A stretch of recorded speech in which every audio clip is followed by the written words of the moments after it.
Oh.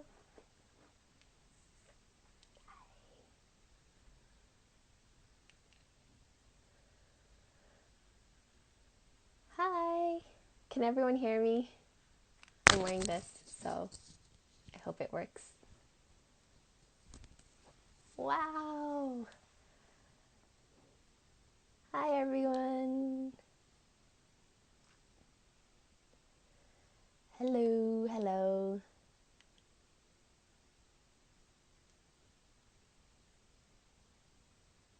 Yes, I'm glad. Whew, I don't know why I'm so nervous. Thank you guys for coming. Hi. Oh, I wanted to show and tell the cookie that one of my writer friends made. Look at that. Isn't it cool? Hello. Hi, everyone. Thank you for coming to my virtual launch. Oh, it tastes really good. It tastes like it's a shortbread cookie, so it's pretty good.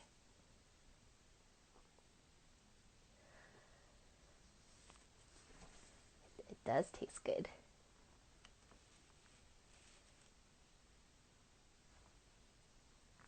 And I brought my tea.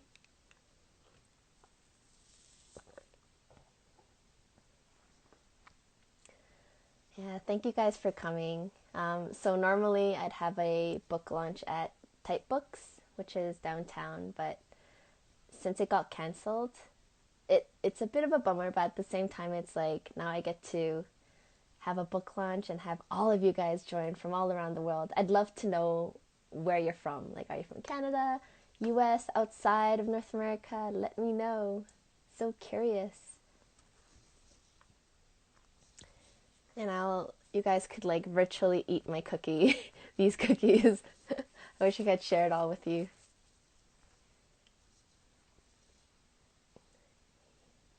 Hey, from Toronto. Ooh, Texas, Seattle, nice. Atlanta, woohoo. Canada, Hey, thanks for sharing. I'll keep reading. Well, and my husband's in the other room. That's where he's from. Ooh, Las Vegas. Yay, Toronto. Seeing a lot of my Toronto friends here. Some people from Canada, a lot from the US.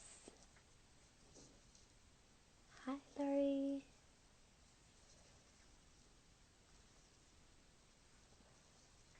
This is exciting. Oh, my agent joined. Hi, Amy.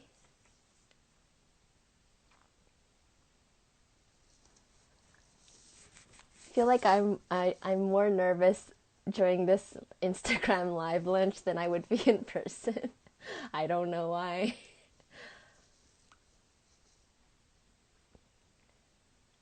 And so I started a bit early so I could say hello to everyone.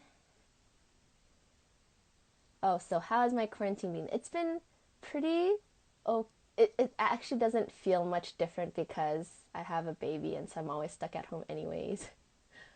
Oh, Cat Cho is on. Got it.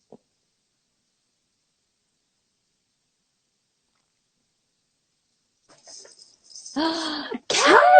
Hi! Hello! Hi! Hi!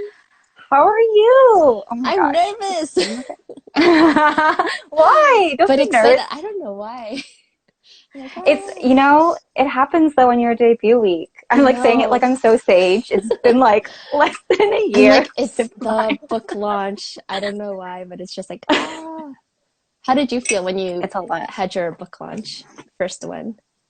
Um, I felt like weirdly numb on the day of it. You were Well, overwhelmed. there's so much stuff happens. Like Exactly, there's so exactly. much Yeah. stuff leading up to it, right? Like Hmm. that you kind of are just like scrambling to get everything finished. Yep. So I when your agree. schedule is, yeah, when your schedule is like that busy, you don't have time to like sit down and freak out. I agree. Yeah. I think it's How has because your it's at week home, been? so it's like, yeah, I was just Mm-hmm. like, because I'm at home, Sorry, all I I'm didn't doing is move like this. thinking of the launch. I'm like, oh. I was like, can't see it. Okay. Yeah, no. It's strange times. Like I feel Hmm. like it would be weird for us not to acknowledge how like strange things Yeah, are it these is. days. But how are you holding up okay?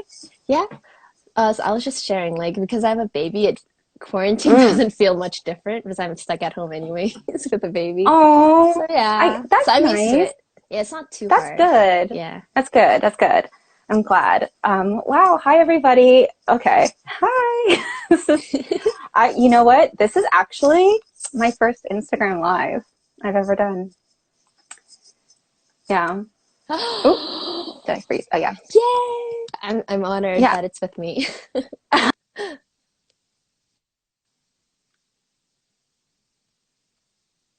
Oh, a little frozen.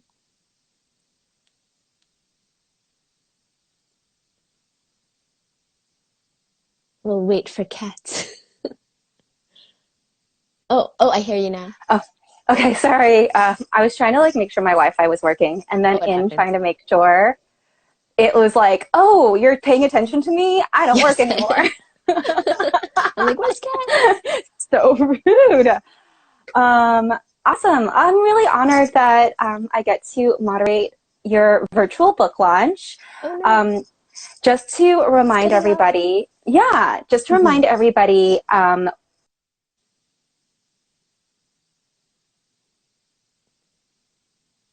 Mm, is it me? I don't know. We'll wait for cat. I don't know what's going on, but oh there it is.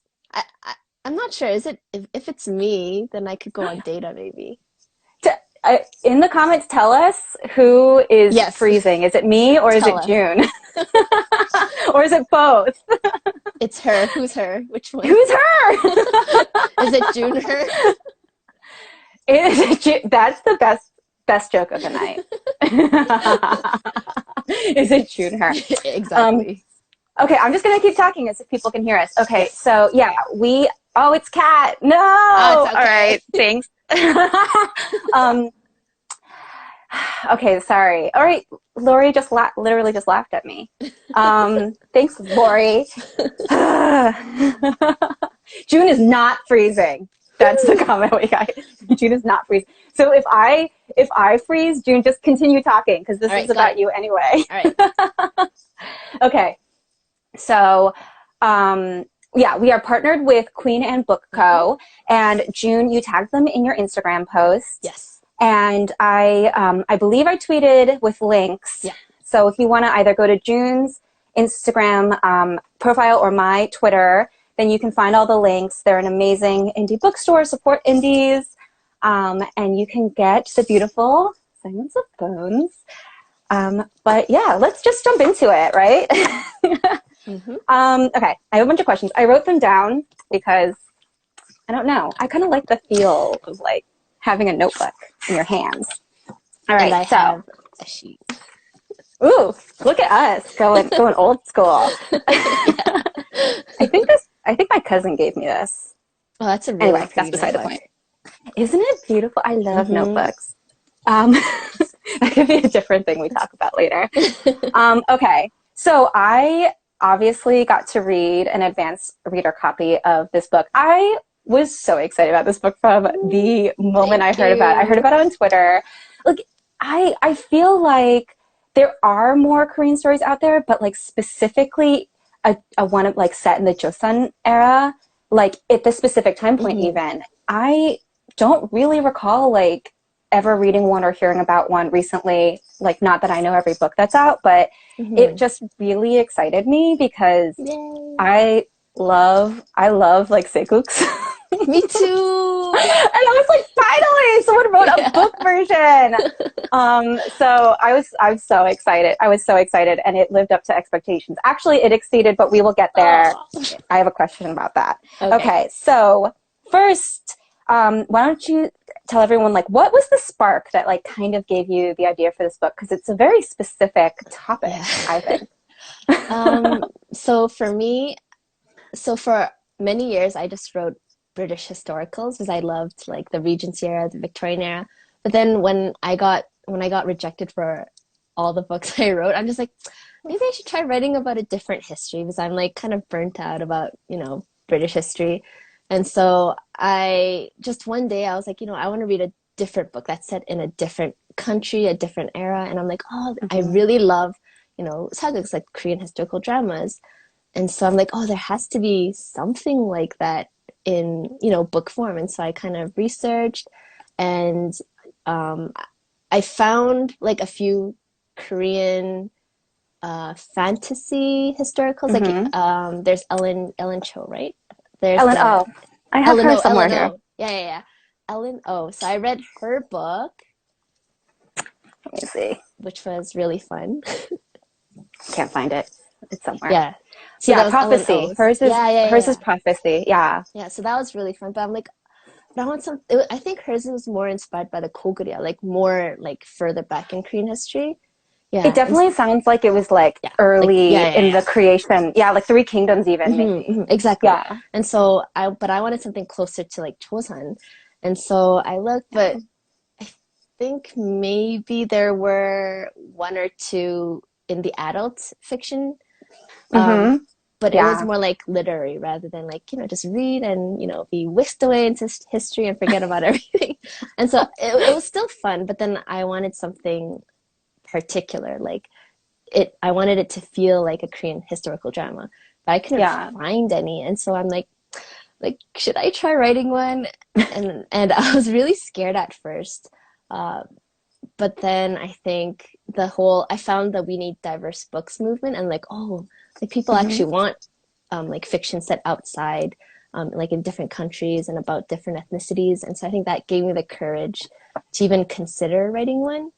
And then that's when I started researching, and then I learned about, like things I didn't know about Korea, like the gender segregation. I didn't know that was a thing in Korea, like how women were stuck inside the house, that like the inner and outer sphere. I thought that was just like kind of like Western history, but I didn't think it was actually in different parts of the world, because I never studied that much about world history. And so I'm like, like it even happened in Korea, and I looked into it, and I think that's really what got the ball rolling for the story behind my book. Yeah, I feel like I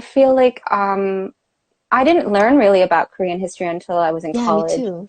And I like searched for it, like I had to go searching for it because it's just not like, but I think like world history in general isn't really taught in American or in North American schools. Yeah, you do. You have to go looking for it, which is so sad because there's such a rich history like all around the world. But have you gone to the palace like in Seoul? Ever since I like began research, I think that sparked my interest, and I went and I'm like, oh my God, it's so nice. Yeah, it's so nice. You can get in for free if you wear a hanbok. Oh yeah, I saw your photos. Like, it's so nice. It's so fun. Or did you go to the Palace at the Post? I just remember seeing you in hanbok. Oh. Yeah. Oh yeah. You get it for free. Oh my gosh. Like, where else are you gonna go in it? We did have lunch when we had. For people watching, if you don't know, like hanbok is like the Korean like traditional dress, and it's very beautiful, like satin with like gold leaf like design. So pretty. Often, it's so gorgeous. But like we rented ours, and so I was like, "Do not get food on me," because I was so scared. So I was like, "What else do you do but go to the palace?" Like I didn't want to like go getting this all dirty and whatever, but yeah. But yeah, it's really fun. Yeah, I just asked because I went once and they were explaining that like at certain points it was so extreme how much they pampered the king that his feet weren't allowed to touch the ground. And right? And my first thought was like, did his muscles all like atrophy? Yeah. Like Right? And you're What? not allowed to walk around. That's so Like, different from K-drama. Like you see him like walking around everywhere. I know. Well, I think that was like there were certain times, you know, during Joseon where it was most Mm. extreme. Mm-hmm. But where that was like the most extreme. But I'm sure it wasn't. Wow. I don't know. Maybe it was That's all the time. interesting. Yeah. Um, but okay, so you did mention Mm-hmm. that you had found like Joseon era Korean novels written in adult, Mm-hmm. but I remember we had a conversation and you did originally write this in adult, right? Yes. So like what was the process kind of for you to kind of how did you originally envision the idea? Mm-hmm. Like how did you kind of imagine it playing out as a story? Mm-hmm. And then once you realized like you were going to make it definitely Mm. YA, how did you shift? Right. That's a great question because I wanted to like talk more about it because it was such an interesting experience. So all I knew was um like I've read YA, but then I've always like grew up reading adult fiction more, and so I just Mhm. assumed okay, this Korean historical is going to be an adult fiction. And so when I wrote it, I initially imagined Seo, the main character, to be like this sharp and like cynical woman in her 20s. But then as Mhm. I was writing, I just kept seeing this young teen, and she's like leaping off stairs, and she's like bright-eyed, naive, super curious, and I'm like, no, this isn't who you are. But she kept like jumping into my story, and I'm like, fine, I'll turn you, the heroine, into like a 16-year-old girl. Like this is not what I Mhm. planned. So then it Yeah. became like a 16-year-old girl and her story. And then I'm like, this could be still adult. Like there's coming of age stories, and this is like about home and identity. Um, and but then it still had the vibe wasn't quite adult, and so I'm like, I should add some like more adult perspectives into this book. So I just like kind of forced in a few of the inspector's point of view through letters, and so I'm like, this feels a bit more adult. But then his letters were always a bit forced, and so when I landed my agent, she kind of recommended like I flesh out his letters a bit more. But one thing that she mentioned that really stood out to me was that she wished that she'd read this book when she was a teenager, and I really resonated with that because I didn't grow up with any Korean, heroines in books. Like now, there's many more, like your book. I wish I'd grown up Oh. with that as well. Yeah, like I never read a book about a Korean heroine. And so like I grew Mhm. up with like inner racism where I'm like, oh, if you want to read about a Korean, just learn how to read Korean and read a Korean book. But then I'm like, you know what? Like as a diaspora Korean, like I deserve to read a book that I can actually understand as well. Like Yeah. like my identity as a Korean living in Canada matters as well.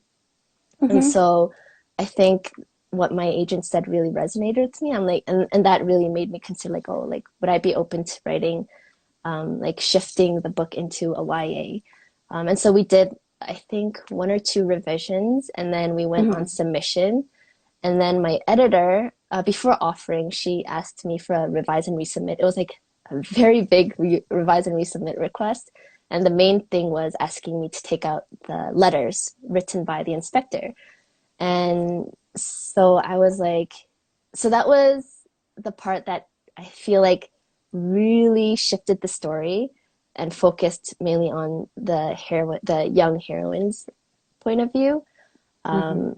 And it was for the better because I feel like those letters, as much as I really liked it, it was just me trying to keep the book one of those semi epistolary. Yeah, I love Yeah. that format.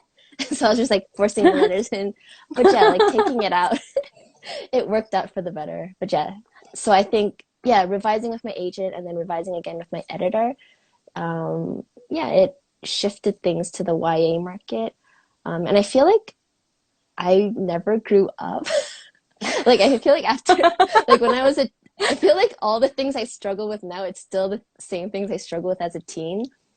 And Mhm. so the themes are yeah, things like home and like who am I? I Mhm. never outgrew those questions. And so yeah, I think that was the process behind yeah.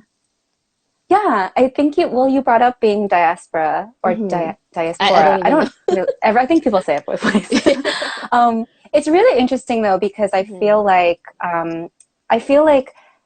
now is a time where we're probably starting to have more of a conversation about like the fact that people who grow up in the diaspora like have their own unique blend of an identity. It's not just being Korean, it's not just being, you know, American or growing up in the Western world, right? And so in a lot of ways, like the coming of age and the finding your identity, we're doing it right now. Like we might not be 16 anymore, but we're doing it right I now. never thought of that. Yeah. So, because the conversation has finally opened up, right? Like we finally have words for it, so we can finally talk about it.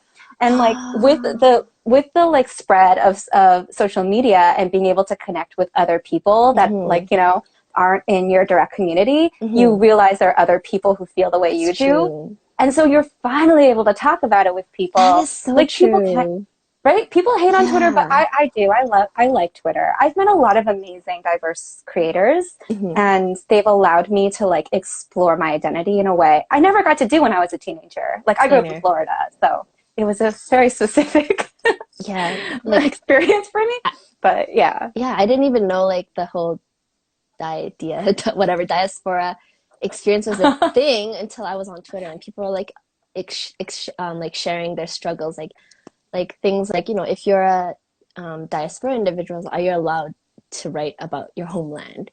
And I think through that kind of dialogue, it really helped me like figure out my own roots. Like I never really thought about my own identity as a Korean until I began writing this book and I was introduced to this whole dialogue going on. So yeah, I totally agree. I never even thought of it like that. I'm like, I feel like I know myself better now.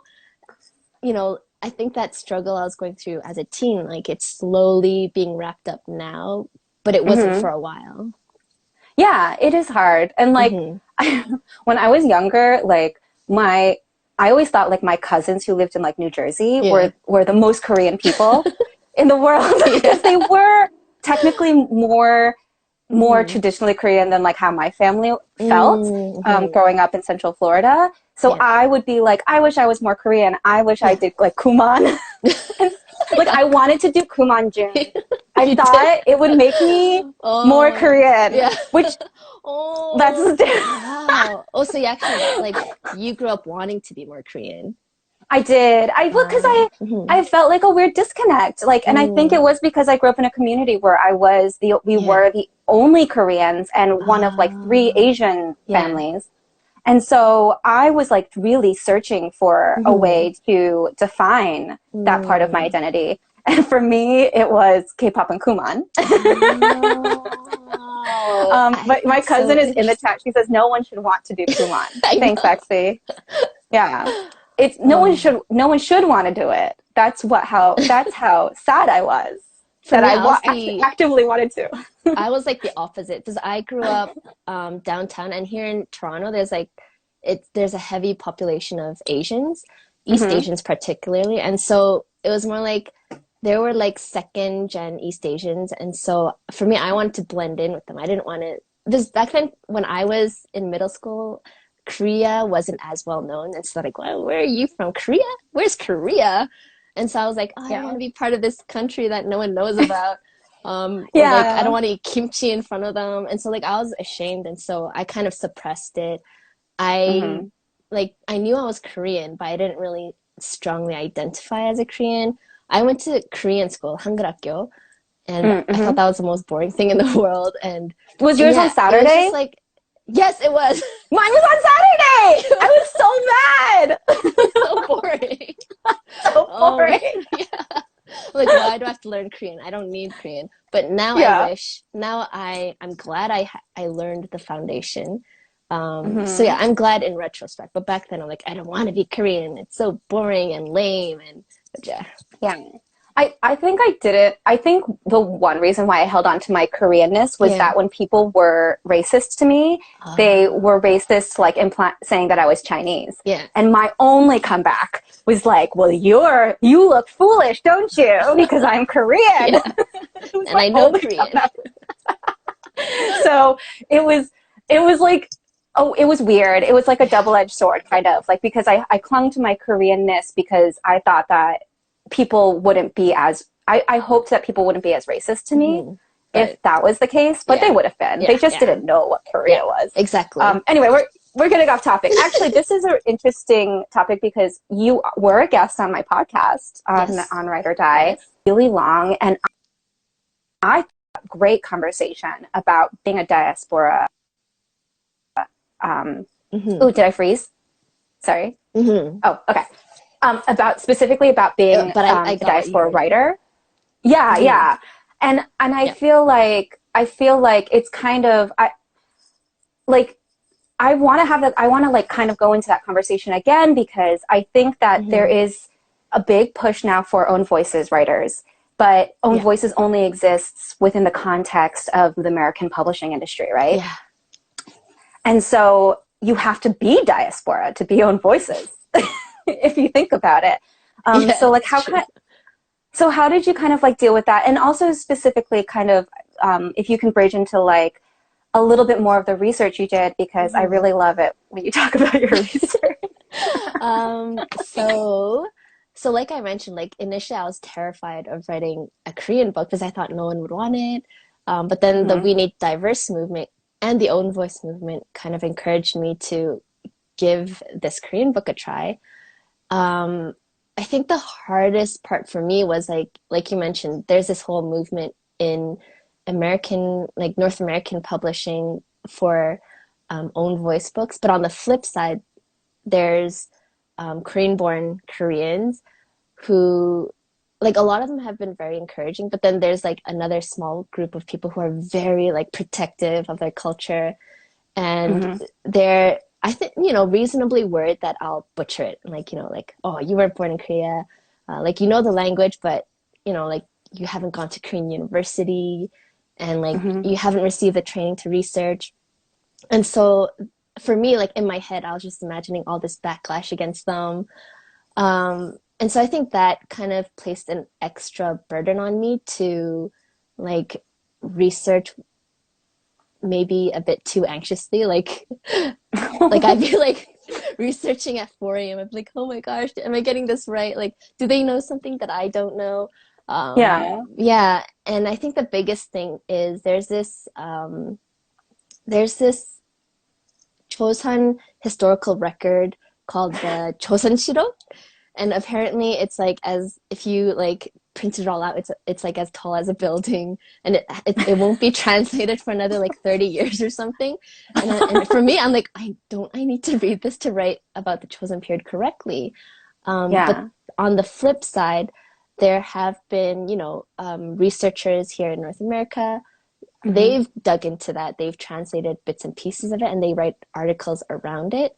And so I have like show and tell books. So this one is really helpful. I was too excited. This one is Women of Korea. Oh, I have that one. Wait, who's it by? This one is by Young Kim, I think.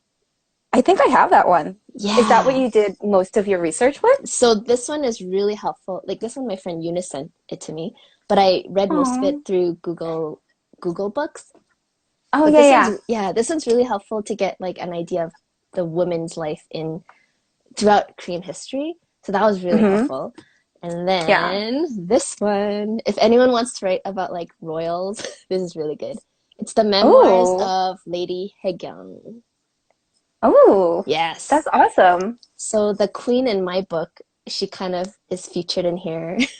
So I read this to get an idea of her. And this is like, for me, like a must, which is the sources of Korean tradition. And it has like, so cool. Like little bits and pieces of different like aspects of Korean society, politics, and so on. And they just like go in short primer excerpts of the things written back then. And that's so cool. So I like relied on these books a lot, and I have a few more like digital copies as well, so that's what I kind of used. So it's so like when you find like these books, they're like such gems, and you can keep referring to them like throughout my future books and stuff. But then there's like certain niche information that's so hard to find unless you search in Korean. And so that's what I Yeah. did sometimes. Like about Tamil, like I had to search in Korean because like there's almost nothing about Tamils in like English resources.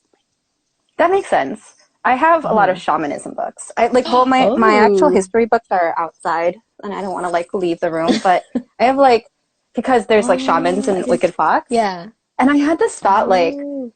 a lot of times you learn a lot about a culture by Hmm. learning about like their beliefs and like Yeah. their myths. Hmm. So I just bought like a bunch of, I spilled nail polish on this one, so Ooh. but do you have like a rubric for how you find your books? Because I know, you were talking about how Hmm. so many things are in originally in Korean, Yeah. so a lot of them are translated. Hmm. Um, and then there's also like sources originally written by Yeah. English speaking Hmm. people. Oh, yes, someone likes the research talk. Good, because I was just freaking out Woo. that we're doing too much of it.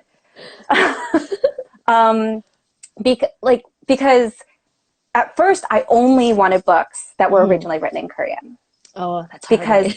I was like, because I thought like, oh, it's going to be more pure Yeah. Yeah. from the Korean mindset. Hmm. But then I ran out, No, or you it's couldn't hard. like get it, Yeah.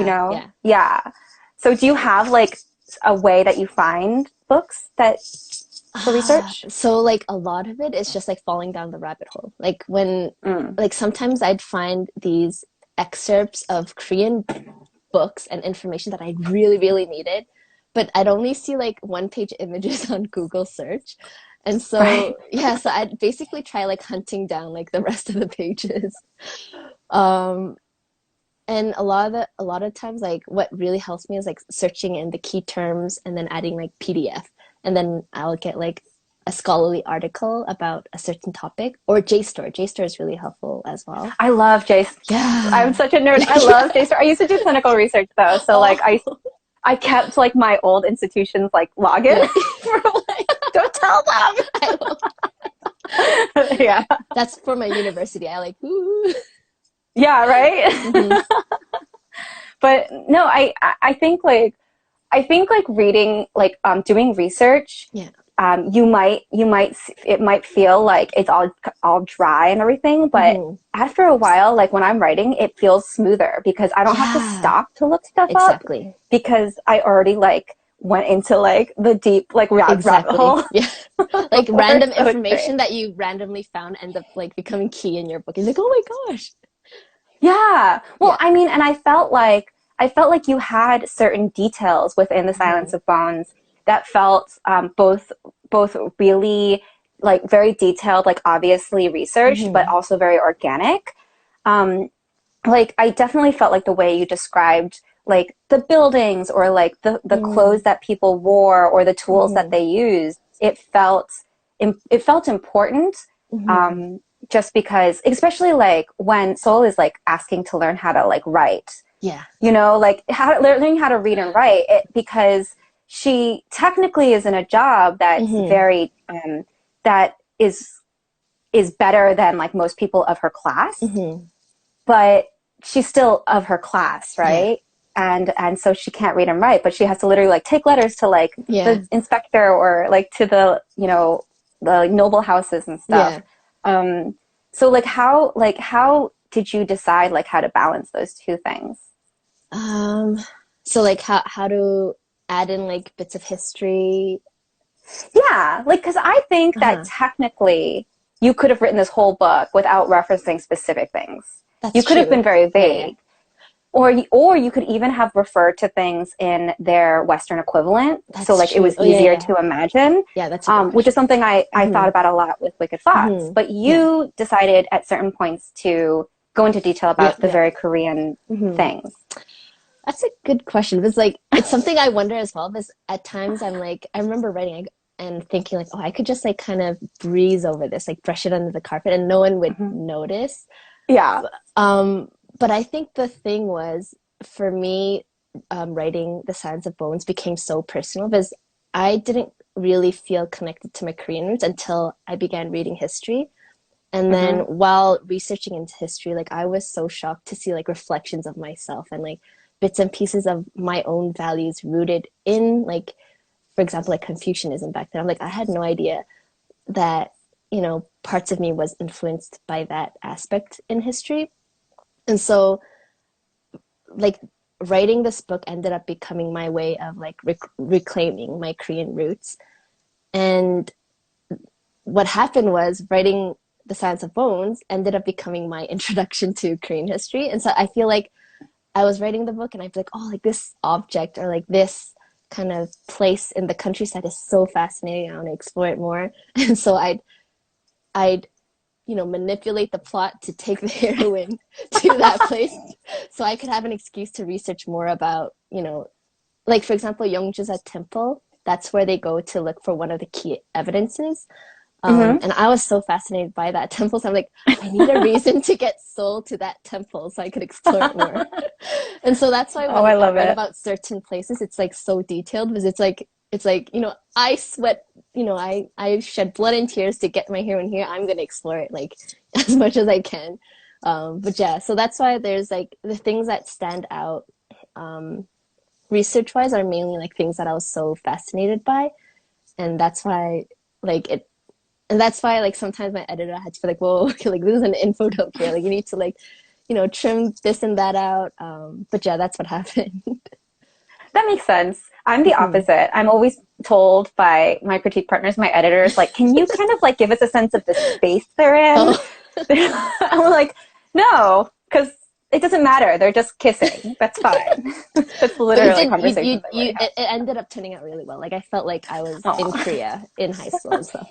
So did you try to go to Korea while writing the book at any point? did I? I think yeah, I think I did. For oh yes, I did. So I think after I landed the book deal, we went no, during submission I was in Korea and that's when I got to do a bit more research and I got to visit the palace and everything. That's awesome. Yeah. So that was really fun. I keep bringing her up, but it's fine because she's in the chat, so it's whatever. I went on a trip with the same cousin, and I really, really, really wanted to go to these green tea fields down like in the south. And so I forced her to go with me, and then my reasoning was like, oh, I'm going to put it in my book. I'm definitely going to put it in my book. It's not in it. But we went to the green tea field. It was beautiful. In the future, it might be. It could be in a future book. Exactly. But it was a really nice day trip. So yeah, nice. I feel you about like specifically wanting to write things around a certain location. Yeah. Especially in Korea. Korea's beautiful. You know, it's everyone so nice. goes. I asked my publishers once because I was trying to cheat the system. I was like, can a giveaway be like someone wins a trip to Korea with me? Yeah. And that would be awesome for my own giveaway. It would be amazing. But it's fine. Okay, let me try to actually ask a question I wrote down. I have a good one.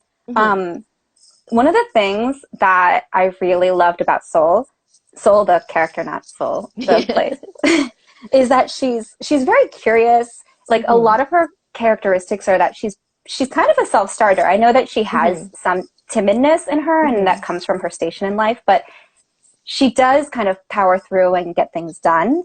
However, she's also in an era and of a class where being poor and being female, like you're supposed to be silent, you're supposed to be like literally the tagline, you know, like unseen, unheard, all of that. So did you on purpose create a character that for all intents and purposes would be a better contemporary detective? Or was it more of an organic growth as you wrote the story? It was definitely organic because I meant her to be a tormented, cynical sleuth. That's what I intended her to be. But then she didn't want to be that. So I think what happened was, so part of it is inspired by my own experience. Like Korean culture is very hierarchical. Like where there's like a hierarchy. There's a hierarchy. Like things like an older person. I can't talk. Quarantine. I totally get it. No, quarantine, definitely. Yeah. But like in Korean culture, there's like, you know, you have to be like obedient towards people who are like older than you or like higher status than you.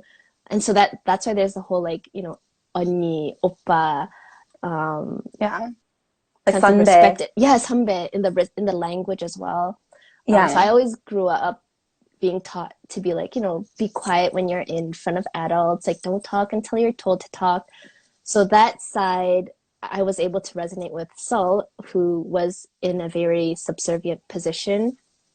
Her curiosity and being like a self-starter, I think it came naturally because otherwise the mystery would not have been solved. Yes. I mean, that's an important reason to have a character trait. I'm like, you to need finish to the solve story. this. Yeah. And I think another thing that helped me was while I was writing for the past 10 years, trying to get my first book published, it was like totally a different story. But the agents kept like critiquing me, saying like, your character does not have any agency. She just like sits there and like complains and like mopes around. And I don't think I really understood what agency meant until I was given like the mystery structure, where it's like a heroine has to go like find X, Y, and Z in order to, conclude the story. I never had that kind of structure. I used to write romance. I would like to write romance again, but like I never understood this. I never understood how to really write plot until I was given the mystery structure, and I'm like, oh, like the character has to chase after something, like sometimes something very tangible, and so I think that really taught me the importance of a character having agency, and I think just her position as a Tamil, like as a female police, like that, and it's even though it was created out of it was created because like men weren't allowed to touch women, so they're like, you slave women. It's like you should go, go deal with the women for us. So the reason for its existence is very oppressive, but at the same time, like there's something very like like go-getter and very proactive about being a female police, and so I think that really inspired me to make Sol not only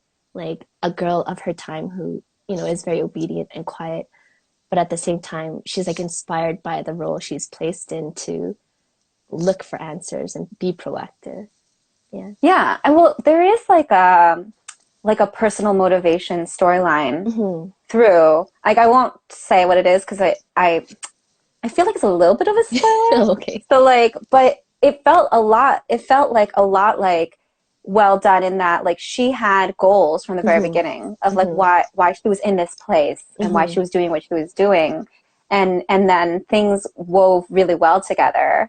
I really liked that part of it. Yeah, but that gave her a lot of agency. What did they talk about? Yeah, gotta read to find out. No, they gave a lot of agency. People are saying in the chat, they're saying that agency is like their hardest thing, and I feel for all of you because it's so hard for me too.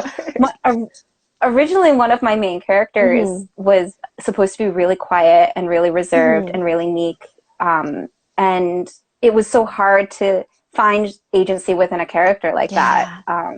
So I had to make her. It was Mi Young. It was the main character. Oh, and then I had to make her. Yeah, she's so different now. So different. Oh my god! Like, early versions, she was look like this, and she like would pull her hair forward so like you couldn't see her. That's cute. And she was so boring.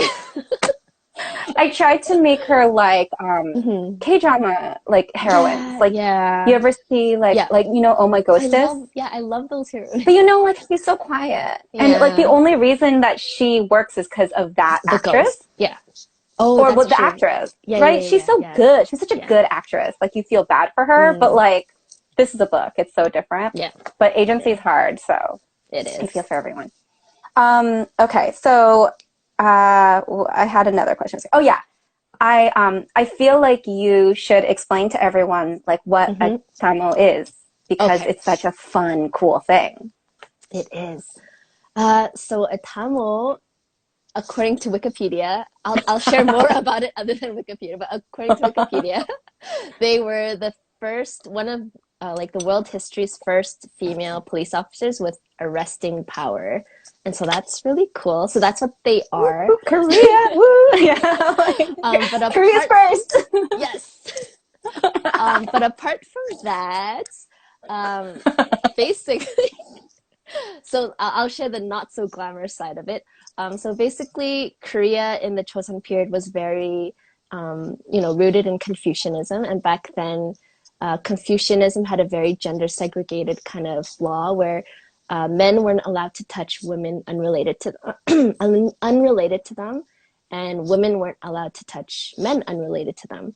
And so you have police officers who end up with either female suspects or female corpses, and they can't touch them. And so that's why they used these tea servers, like basically maids in the police bureau, like the lowest of the low female servants to kind of become their extension. So they would do the things that the male police officers weren't allowed to do. And even like the house structures in the Joseon period was like, there's the outer quarter where the men live in, and the inner quarter where the women are kept within, and male police officers weren't allowed to even access the inner quarter. And so again, they needed the female police officers to deal with women when they had to investigate within that women's sphere. And so that's how the Tamil that role was created. And another aspect that I didn't really add into my book because it was a bit complicated, because I'm writing for a North American audience, like an American audience, and the word slavery is very packed and it could be easily misunderstood. But slavery in Korea was very different. But basically Tamils were slaves, and so they were properties, but at the same time they were much more freer than slaves in the American context. So it was just very different. And so my agent and I decided not to even touch that because it was just too complicated. But yeah, they were basically slaves, and slaves in Korea were called nobi. And so the research into that was a bit complicating because there isn't much on it. But I found this one really interesting article that was kind of comparing American slavery to Korean slavery. And so that's what I really focused on to kind of flesh out Seol's character and her role. That's really interesting. I mean, well, and I also think it's great that it was a conversation you had because, we don't write in a vacuum, and we want a diverse audience, and we want the books to be able to be read by non-Korean people, obviously. So yeah, it's hard to have to be like, well, in the context of this part of the world, slavery felt different, but it's responsible to acknowledge it as well. So I really kind of love that was an active conversation that you had. Cool. All right. Well, maybe let's talk about something lighter than all of that. Let's talk about something different because I want to talk about the murder. That's very light. Some people. Well, okay. So I'm publicly a murderino. Do you know what a murderino is? No. Oh my God. Oh, okay. Like into murder? Is that what it is? Yeah. Oh, then but I am specifically, too. Yeah, you're a murderino. You just don't know it. But murderino comes from a podcast called My Favorite Murder, which is a comedy true crime podcast. But it's we already talked about the first half of the book that I absolutely adored, which was the historical aspect of it and the very Koreanness of it. But the other half that I absolutely loved was the mystery. Because it was very well done. Oh, I'm so glad. And I felt like you did take a lot of advantage of the atmospheric feeling of the ancient Joseon era to make the murder feel even creepier, because it felt kind of creepy. So for people who haven't read the book yet, it opens with a dead body. Surprise! and it's just you put details in there. I was not expecting it. I was just what is happening? Why are you telling me all of this information? But it really set the tone for this is where the book is starting. Just see where we go from here, which I did super appreciate it. So I'm very interested in how you kind of built up the mystery, because I'm sure a lot of your brain power was being taken up by making sure you got it historically right. But it takes a lot of effort and building to create the rising tension of a mystery while keeping it still a mystery. So like, did you think of those two parts as separate, or were they always intertwined? And also just like give your thoughts and feelings about writing a mystery at all. So the mystery and the history aspect was very, like, in some ways very intertwined, because the mystery I wrote, as you probably know, that only some people know because not everyone has read the book, but it's the history that inspired the mystery. It rhymes. Yeah. Oh yes, because of the Catholic, the exactly. things with Catholics. Yeah. So that aspect was what inspired the mystery. And so even like the little seeds of evidences that I sprinkled, I kind of drew from history. And so it's like, so that part wasn't as hard. What was hard, I guess, was trying to figure out who the killer was. And so I think... Did you not know before you... know. That's why it was so well done. Because we know what to do. I would say like the book was like a trial and error. Like every draft, the killer was different. And so that's I think, though. So I think that's why like the characters seem all suspicious, and maybe that's how the tension was maintained, because I had no idea. So I'd be writing and I'd be like, ooh, this person is suspicious. Like, let's, get to know this person a bit more. And then I move to the next person and the next. And then during revisions, that's when I kind of, finally had to pick one killer. And then I went back and I kind of inserted the evidences in. And so the person I killed was the person with the greatest motivation. And so I think kind of building that motivation was what allowed me to kind of tie the mystery all in together. That's really interesting. You're actually not the first mystery writer to tell me that they wrote the whole book without knowing who the killer was. I thought it was just me, but I heard other authors say that too. Yeah, I'm pretty sure. Well, I think Karen McManus said that when she wrote One of Us is Lying, she didn't really know like what the result was going to be at the end. I feel like it was Karen, but I might be like misrepresenting her. There was definitely a mystery writer who told me that though. And I kind of like that as like a tip.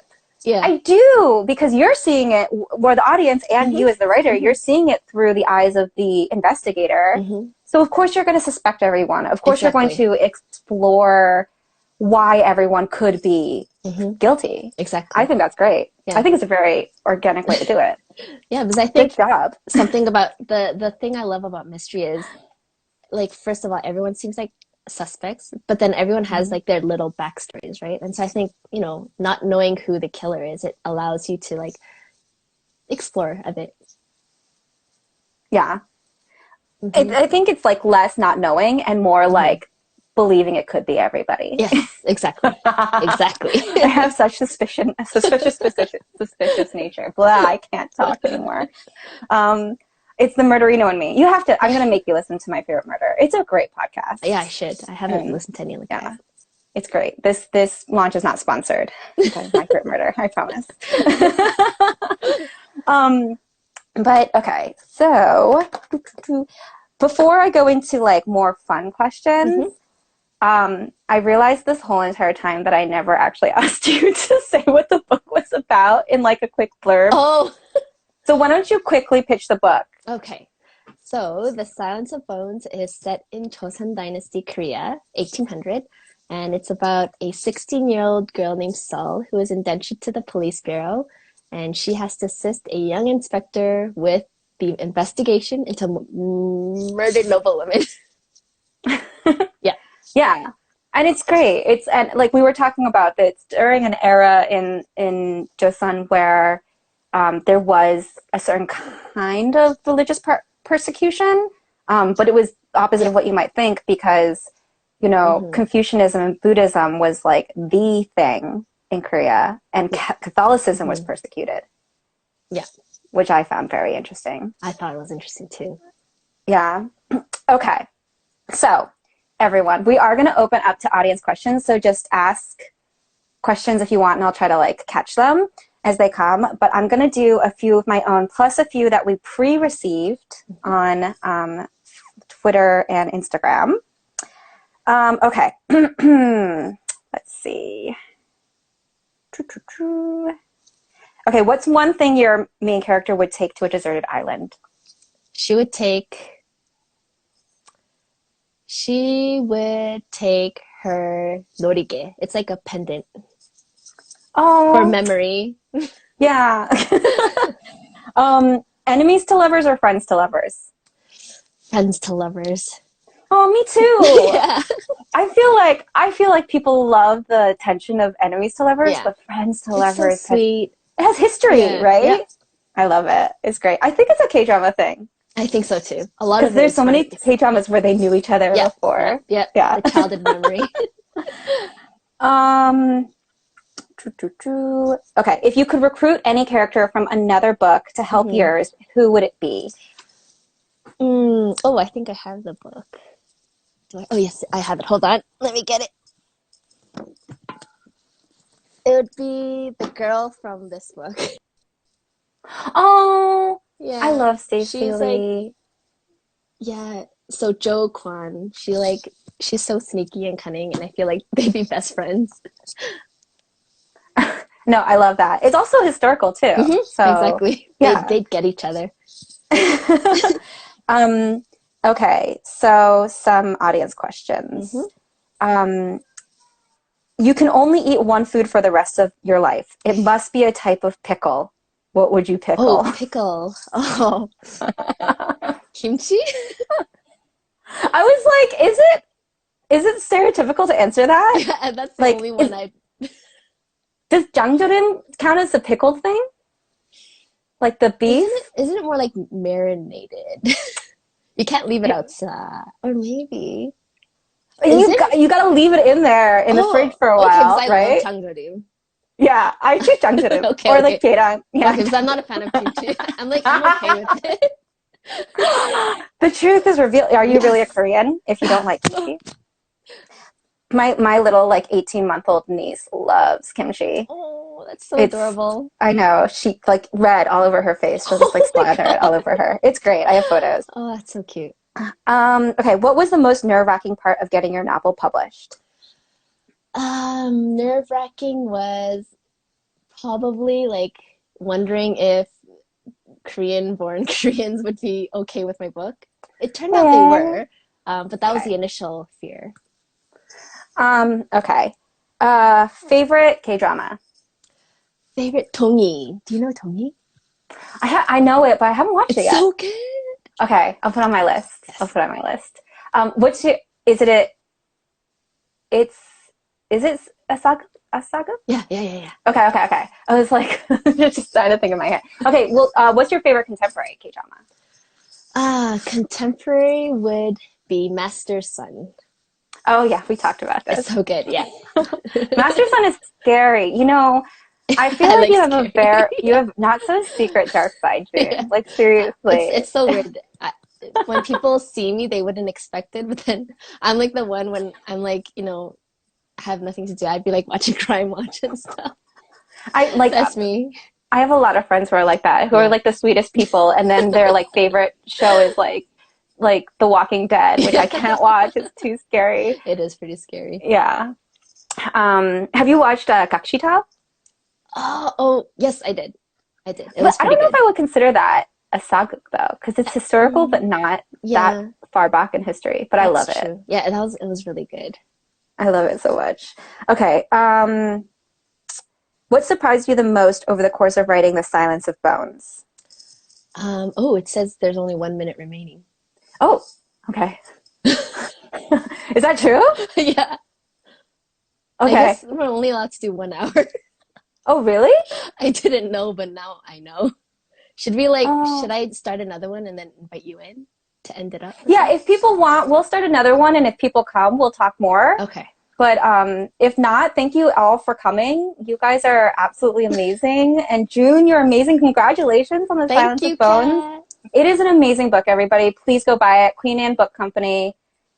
it's so good. Or wherever books are sold, right? Yes. It's anywhere? Okay. Yes. All right. I know someone asked if it was on Book Depository. Yeah, I think it is. Yeah, for international people. Mm-hmm. But yeah, yeah, we'll start it. We'll start another live so we can take the final questions because I feel bad. Okay. So there's 10 seconds remaining. I think I have to like save it or something so it doesn't disappear completely. Yeah, you take your time and save it if people want to. Okay, it works. Now we'll wait for Cat Cho. Hi, Emily.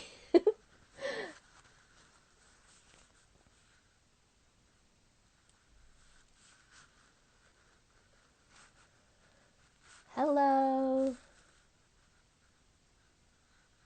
Yay, everyone's coming back. Yay, hi.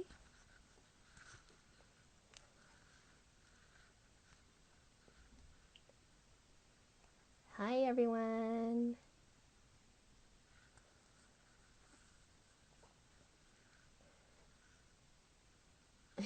Yay. It's a virtual launch. Thank you for rejoining us. We got carried away. We were having way too much fun chatting. I'm gonna have to scroll through all the comments and read it all again. Hello.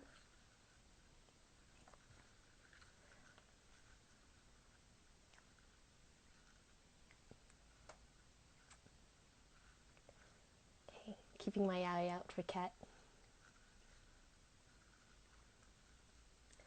Hi.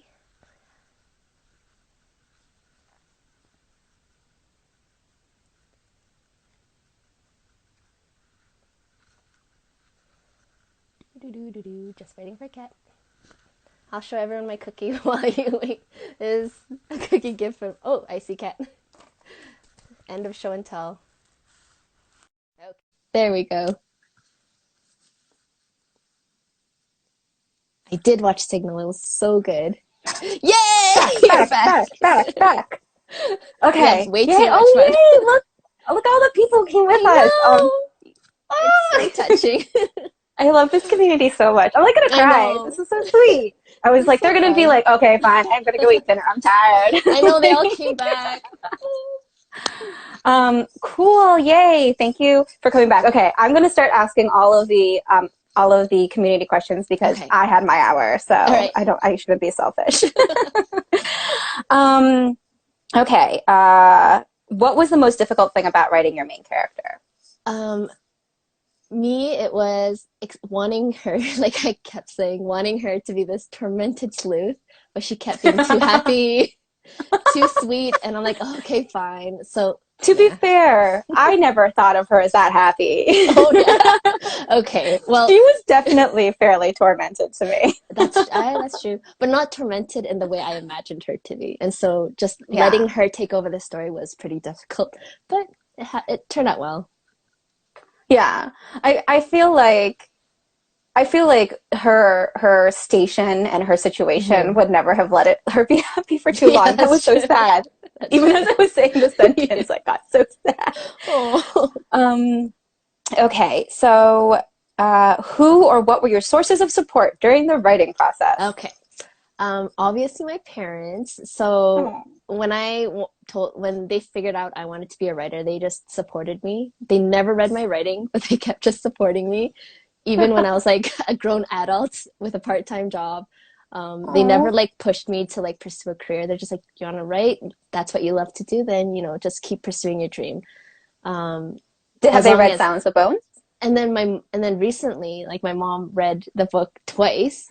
Like she's not even fluent in English, but she like had a dictionary next to her, and then she was like reading. So sweet. And so they finally read it, and my dad said he's gonna read it too now. Oh, that's awesome. Yes, and my husband supported me. Oh yeah. Like, I guess you have to say him because you live with him. He's like, right. He'd probably knock on the door if I didn't mention Yeah, he's like gesturing wildly at you. It's like, hello, I'm right here. Yep, he's very supportive. Like he like when I'm on deadline, he makes all the food. And his parents are very Aw. supportive because they watch the baby when I'm on deadline as well. So Oh, that's yeah, so nice. You and don't my have to just siblings. say this because he's. You don't have to say this just because he's there. You Okay. can blink twice if you're being forced to say this.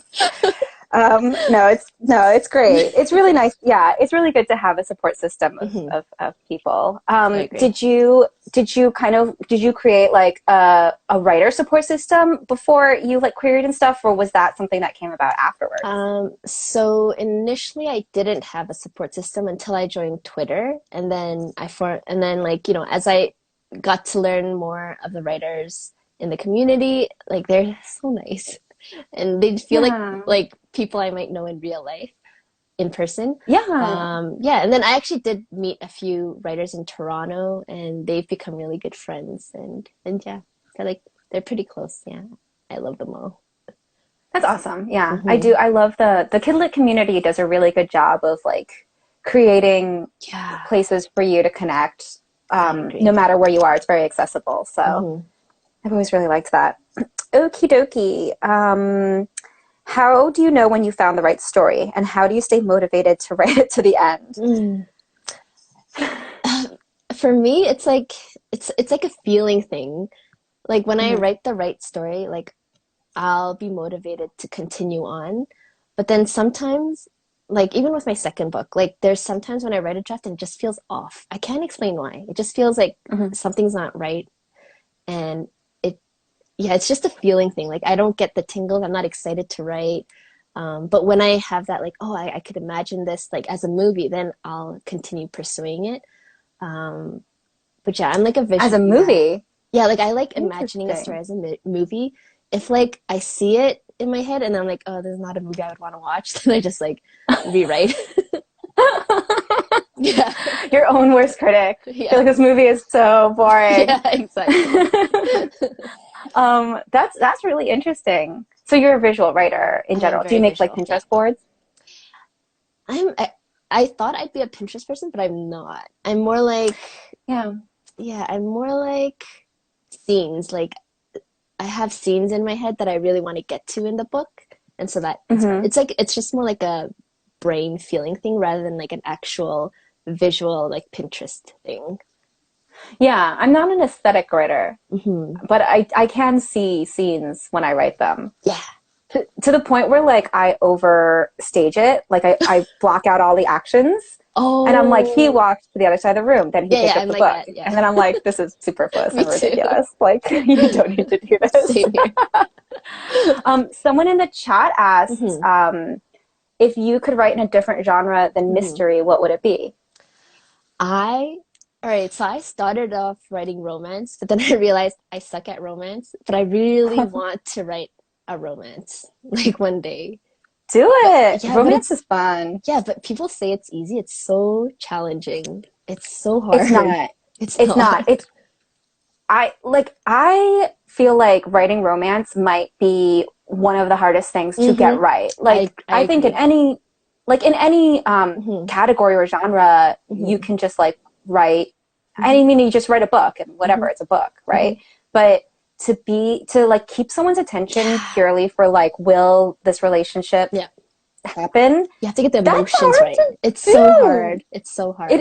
is. It is. You have to make them like the characters as individuals. You have to make them like the characters Mm-hmm. together. You have to give Mm-hmm. all this chemistry. You Yep. have to give like believable moments of Yep. interaction. Like I it's agree. It's so hard. so hard. I have such respect for good romance I writers. agree. Yeah. Oh, someone is suggesting historical Joseon romance. It's a dream of mine. You If I should. can. Have you watched Moonlight Drawn by Clouds Oh, oh yeah, yeah, yeah, yeah. Yeah.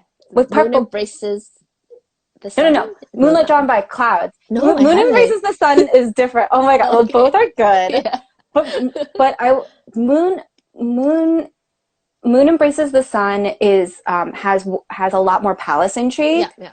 whereas I think that Moonlight Drawn by Oh, I Clouds haven't heard of this. is way more like a romance. It's with I'm yeah, it's gonna write with this down. Park Bo Gum. Yeah. and I'm blanking. Actually, Uh-huh. in the chat, tell me her name. Yoo-jung. Is it Yoo-jung? Ooh. Anyway, it's really good. It's really good. Okay. It's like, it's so sweet. She, it has a, it does, it's an interesting commentary on gender as well, because she, yes, I was right, Yoo-jung, Yay. actually confirmed. She like does a lot of odd jobs, like writing stories and doing things that like a woman shouldn't do. Oh, that sounds so And then good. she ends up being forced into a situation where she has to pretend to be a eunuch in the palace. Ooh. And that's how she meets the prince. Oh, is it the like 2-part episode or something like that? It's like not 16 episodes. It's like shorter, right? Like Yes, 5 episodes. Oh, yes, I no, saw it. Oh, no, it's not longer. that? No, it's longer. Oh, is It's it? one of those I think it is one of those, well, no, I think it's 16. I think it's Is it 16. 16? Okay, then I'll check it It out. is. Yeah. Okay. All right. And let's move on, because Okay. now we're literally just only talking about this drama. Axie says it's 24 episodes. Okay, so it's not that. Okay. But it's good. You should watch it. All right, And then I tell me will. what you think. Okay. What's something you learned writing this book that you'll use in writing your next book? So next book as in like my second book that I already wrote, or like my Are you third done with book? that? Are you done Yeah. with that already? Yeah. Oh, okay. So I Um, guess my third book? yeah, sure. Or if you Okay. did use a lesson from Okay, Silence of okay. Bones for All your right. second book, either one probably. So when I was writing The Silence of Bones, I learned about Jeju-do as a penal island. So that's when, Oh, okay. all the political convicts are sent there. Mm-hmm. And so I set my next book there in Jeju-do. That's amazing.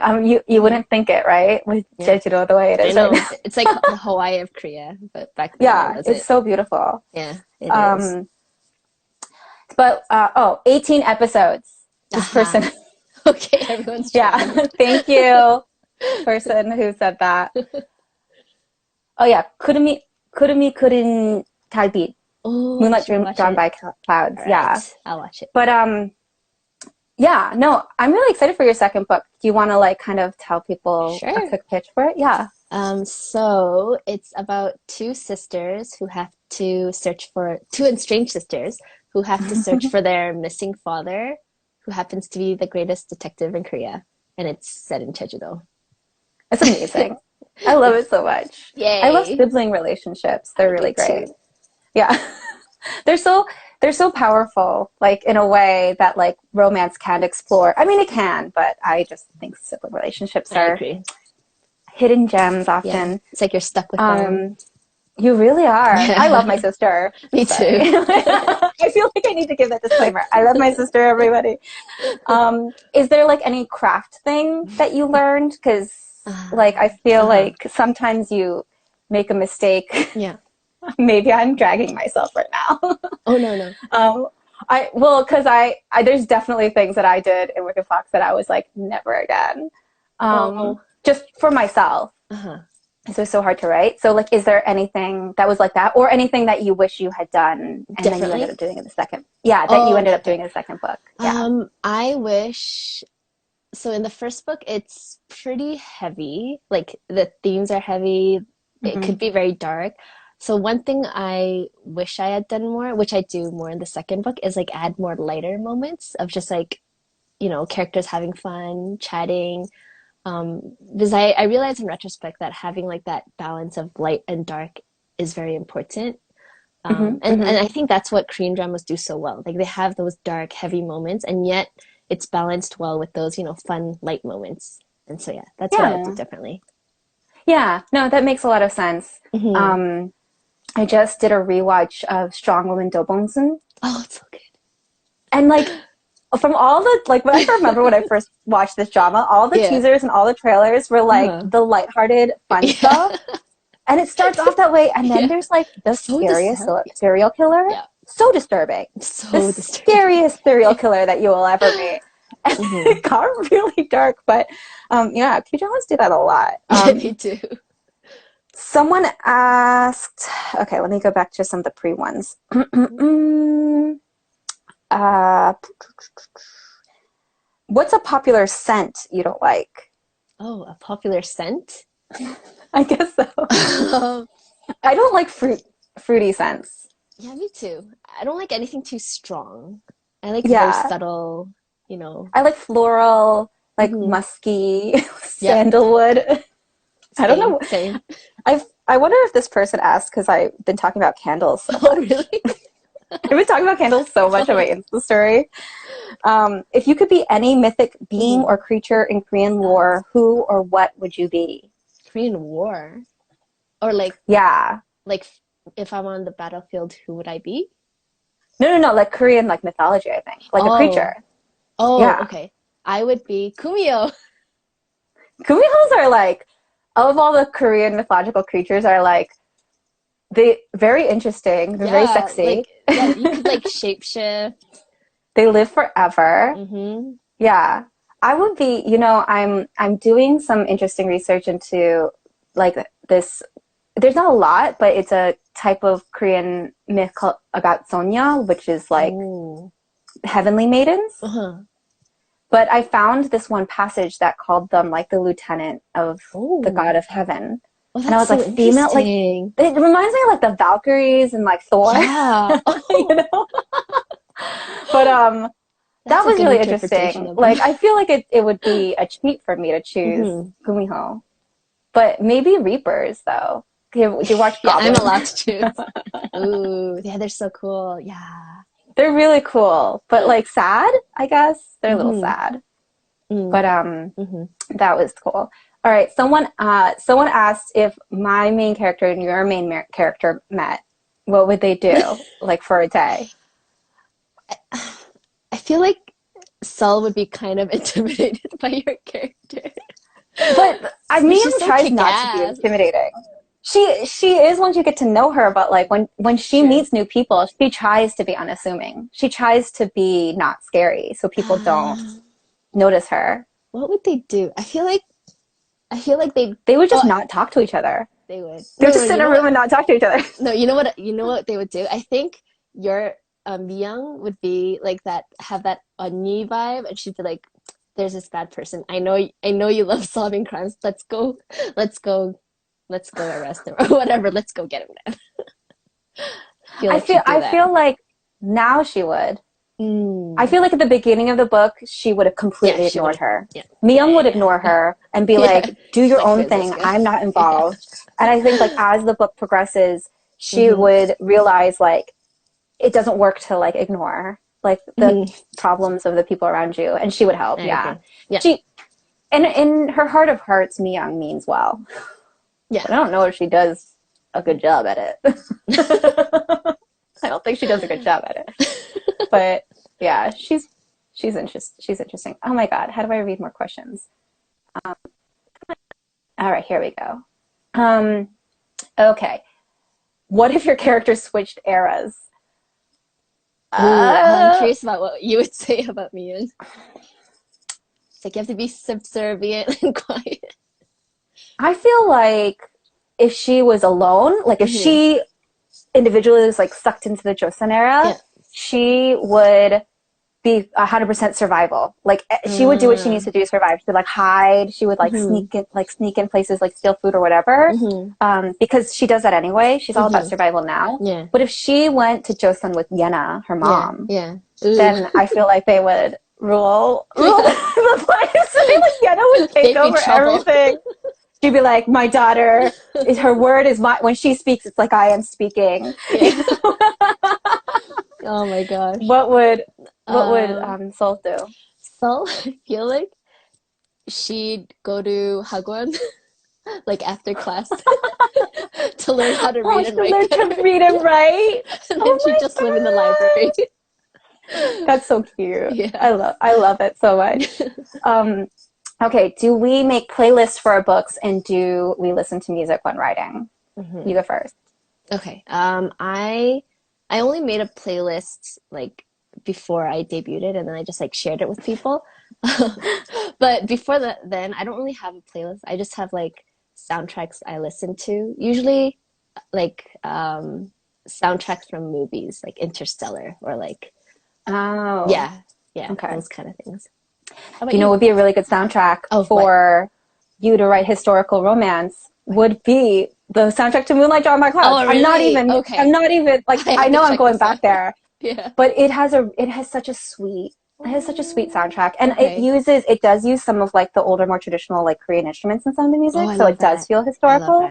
that. But I love K-drama OSTs. Yeah, Like, me too. I love their soundtracks. Part They're of amazing. it is because I like the fact that it's a good mix of instrumental with like emotion and also songs.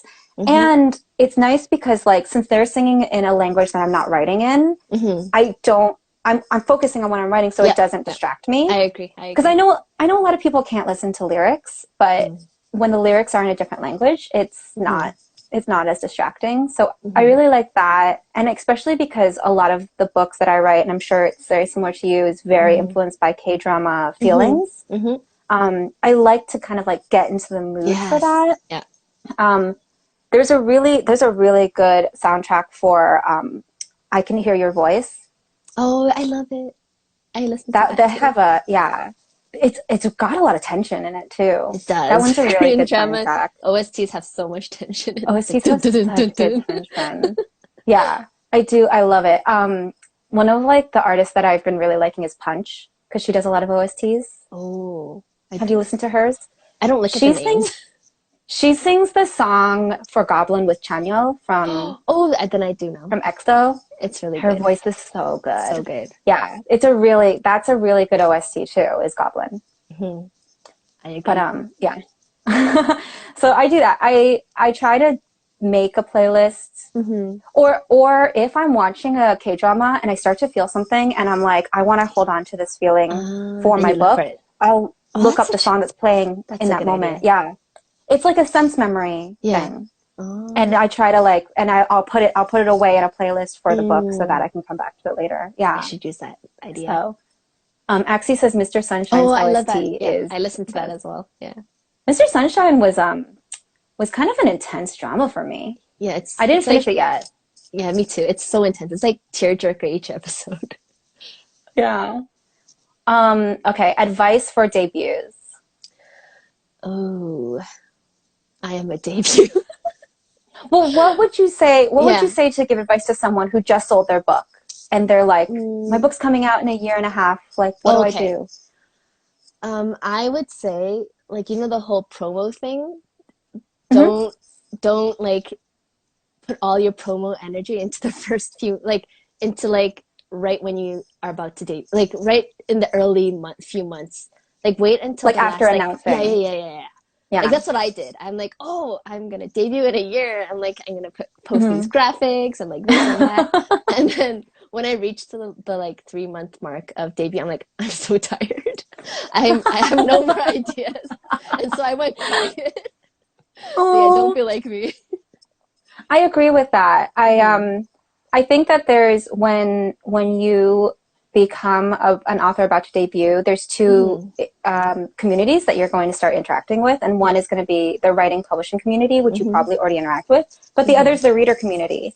Yeah. And other than like amazing bloggers and booktubers and bookstagrammers who are doing a lot of really great work getting the word out about books, they're very aware of books when they're announced, but a lot of the larger reading community doesn't really hear about the book until like a week before it comes out, or even after it comes out. So I didn't know that. Yeah. So, well, I would say like if I were to go to my friends who I know like reading books but aren't a part of the reading community as we know it online, I'm like, have you heard of this book? It's coming out in 2 months. And they're like, no, where can I buy it? And I'm like, well, you can pre-order it. And they're like, well, I'm not going to do that yet. Yeah. Sure. So one of the pieces of advice that was given to me that I always really appreciated was that like you shouldn't stop. This is my advice to you, June. Do not stop talking about your book just because it's out now. Oh, that's good advice.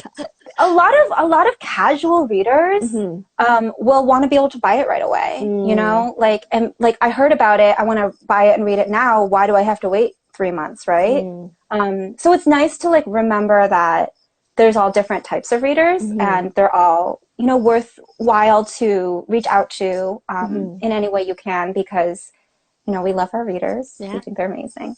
But yeah, I would That's great say advice. definitely still talk about your book. Okay, I was gonna be like, okay, I'm done off No, you social gotta still media. talk about it. You gotta still talk about it. And don't feel bad about talking Yeah, about it. no.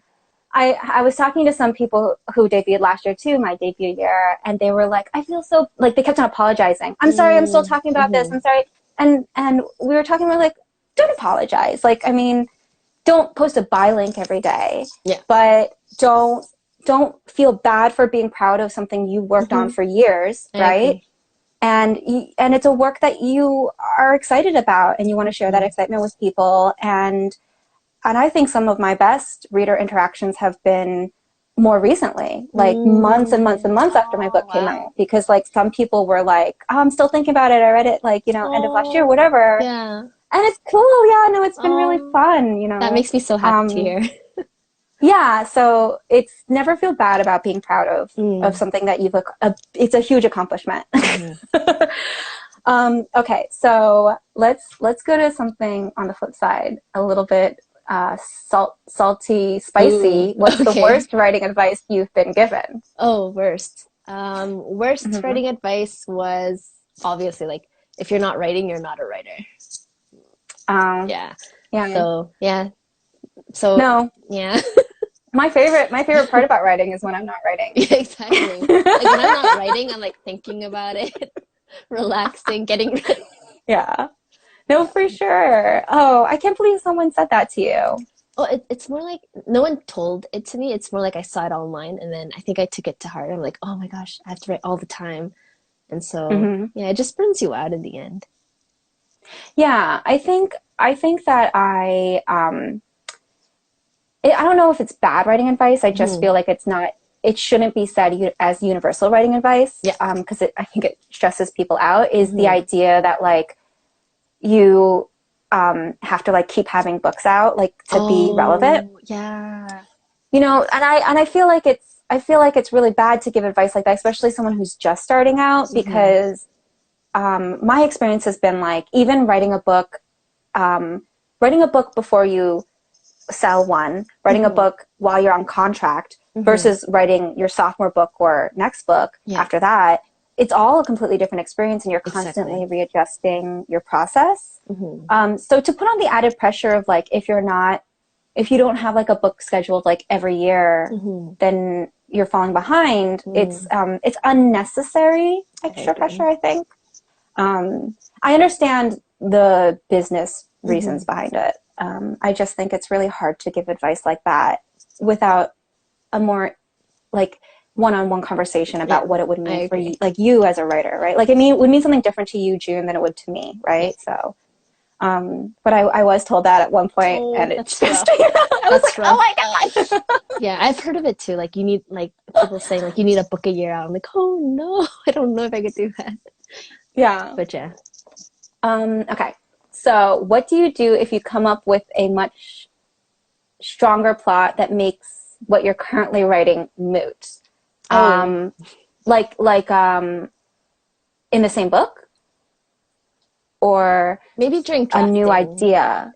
Maybe like while Oh, you're okay. draft. Yeah. Oh, okay. What would you do? Like, what would you do if you were like 80% done drafting and then you realized there was like a huge thing you had to change? That's happened. My second book, I Oh, wrote the first draft, and then it just felt so off. And I think I finished writing the first draft. Like it was just like 50,000 words long. okay. It was on the shorter side, and I just like scrapped it and rewrote. Oh my, the whole thing? Yeah, like Oh, I'd like salvage like a few chapters here and there, but then I just scrap it. I can't. I can't. I just can't deal with like that feeling of like, oh, I don't like where this story is going, and but yeah. do you have to have like a clean document in front of, like a Word document in Hmm. front of you in order to be able to shift gears? You can't just go in and like piecemeal fix Oh yeah, things? I do that. Okay. So like so when I draft, it's like really rough. Like it's basically like point forms, a mix of prose and that. And so it's easy for me to like scrap big chunks and like add different things in throughout. Um, Hmm. but yeah, so it's not like valuable things I'm losing. It's basically point form notes and stuff. So yeah. Yeah. And this was for your second book, right? The one that's like under contract. Hmm. Yeah. Yeah, I feel like it's hard when you're on deadline because there's people waiting yeah. on you. Yeah, Like they can't do their job until you do yours. Yeah. Exactly. You have to be diligent, but You do have to be diligent. to a limit. It's so hard. To a limit. Yeah. Yeah, the amount of times you start all over has to be much less. Yeah. Yeah, I did a lot of complete rewrites of Wicked Fox. Oh. But this was like before I had an agent. So I had freedom of like not You had that luxury. I had that luxury. I didn't do like a huge rewrite of Vicious Spirits, sequel to Wicked Fox, coming out soon. Such a pretty cover. I love it. Made me so happy. I know, I love it so much. Like Wicked Fox is very like K-drama manhwa, but like then they took that and they like turned the dial up to 11. Yeah. Spirits, like, which I totally appreciate. They actually asked me for now I'm going off topic, but they asked me if I wanted certain signs on like the businesses in the background. I loved it. And I was like, oh yeah, let's name this restaurant. I wanted to name a certain restaurant after a restaurant so nice. that like one that I always went to. I went to 𝙃𝙀𝙀 for a semester. Yeah. And there was this one restaurant I always went to, and I wanted to name it after that restaurant because I heard it just closed actually. Oh, okay. Which made me so sad. But then I was like, oh, maybe I should make this relevant to the characters. So I had to add I added a scene. I added a scene so that they go. Because I was like, I can't just have it on the cover. It has to be in the book. So because of the cover, I changed the scene in the book. So yeah, you guys, if you want to know, things change at all points of the process. Exactly. So ridiculous. I love your cover. When I first saw it, it's such a good, actually it's very crossover, I feel. Because it has like, I love the like illustrated face thing that I think is kind of getting bigger in YA. But I also feel like the artistic style of it can definitely like translate to like a really nice crossover audience. Yeah. Yeah. So. It has a very mature vibe. Yeah. I love it. It has darkness. Yes, darkness. Someone wants to know if you're going to do a virtual book tour, or if you if you don't consider it a tour, are you going to have like other virtual events or appearances? Yes. There's one on Saturday. I think you're in it too. Is it, what's it called? The Everywhere Book Fest. Social, yeah. Oh, no. The social distance. You're in the social distance fest. You're in the Everywhere. I'm in the Everywhere Book Fest. Okay. I'm in the other one. The Social Distance Book Fest. There's such great virtual events happening. I'm so excited. I know. I'm so proud of our community and our industry for. I know. They like adapted so fast. I'm like, whoa. They did. I will say that I hope it continues. Like after all of this, like accessibility is a huge problem. With a lot of things. Like there are people who literally cannot travel to go to events, and this time is showing us how easy it is to create, accessible virtual events. So I hope that everyone continues to do that. I think it'll be really cool if they do. I agree. Cool. So yeah, everyone check out it's Social Distancing Fest or Social Distance Fest? Social Distance Book Fest.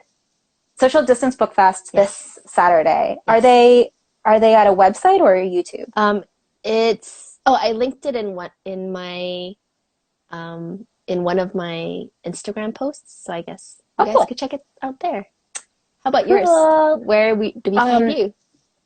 Everywhere Book Fest is May 1st and 2nd, so not this weekend. Right. Next weekend, and it is, you can go to everywherebookfest.com and all of the panels will have like their own designated page, but it's going to link you to the YouTube channel, which is, the YouTube channel is also Everywhere Book Fest. It's really, I mean, it's been really great. Ellen O actually is one of the people who coordinated it, so it was a really fun thing to be a part of. I'm really excited for that one. I am too. Okay, go to writing snack or beverage. Coffee. Me too. I literally have, coffee. Nice. Snack. I don't really snack. Well, chocolate. Well, whatever's at home, Neither do chocolate though. I. I don't Yeah, snack either. I don't. I Yeah, eat full meals, yeah, me but too. I'll eat like 5 meals. Yeah. Oh, That's the problem. same I'll here. I be just like, snack all throughout the day. yeah. Um, okay, let's see. Oopsies. There's a long one. Okay, here we go. What's been the best moment of your writing journey so far, and what was a moment that taught you something? Ooh, the best moment. I guess the best moment was probably like debut. It like just seeing Like like how Tuesday? yeah, It that was was Tuesday. my yeah. Like just seeing that was the best one. A very Great. recent moment. Yeah. Like just Oh, someone wants you to hold up a finished copy, oh, by the okay. way. Yes. Here it is. Ta-da! Yay! Ta-da! Oh, it's so pretty. And What does the cat's naked name spine is look right like? here. Oh, Oh, look, I bought yes, that's where you are. The it. naked spine looks like this. Ooh, I love it. Ooh, I love the yes. blue. I was hoping that it would be like a shiny metallic. Yes, Yeah, it is. that'd be great. But yeah, Yeah. just like seeing the outpouring of support, I'm like, oh my gosh, like I didn't know. I thought like maybe one or two people would buy my book. But like, oh, so many Oh, people are buying it. So I'm like, oh, thank you. yeah, of course. I mean, oh, sorry. I don't want you to. Well, look how messy my room is. Oh, so Sorry. nice. The real talk. The things that we do not show you. um. Okay. I have another one. Someone asked how we get over writer's block. I'm Mm. trying to scroll back. I'm For moving so fast. me, Okay, yeah. So how do you get over writer's block? um, I, for me, like finding a really good soundtrack that inspires me, or watching like a Mm, really, yeah, or watching like a really good TV show. yeah. Okay. I my problem is that, like, honestly, the process for writing every book that I've Yeah. written has been fairly different. Hmm. Where, like, something that helps me with writer block for one book wouldn't necessarily help with the next one. I And agree. I've tried it. I've been like, this helped me last Yeah. time. I'm gonna do it again, but then it didn't. Um, so, like, just random things that have helped me in the past Hmm. is kind of like having something that, like, gets me in the specific mood. Like, if I'm writing a book that has a very definite mood, I Hmm. have to remind myself of what that is before I can write it again. Hmm. And because Wicked Fox is in third person, and the work in progress that I'm doing right now is first person. And it is different. It's a different Uh-huh. voice, to write in first person. And Hmm. so I have to remind myself of the voice that I'm going for, because sometimes the draft turns a little wonky. Ah, that makes you sense. know? So I have a few, like, actually movies that remind me of that, Hmm. because I'm going for much a sweeter teen, like Ah, a sweet, innocent teen rom-com kind of feel. We'll see. You guys can all be the judge. oh, I was just like, um, but yeah, writing or watching something that gets me in the mood. Soundtracks help. yes, Listening to things. yes, Um, same here. really helps is reading. Like, I love reading something that I can read in like 2 days, because it just, like, Yeah, gets me jazzed about stories in general. So yeah. And you get to finish a book. Oh no, it's frozen.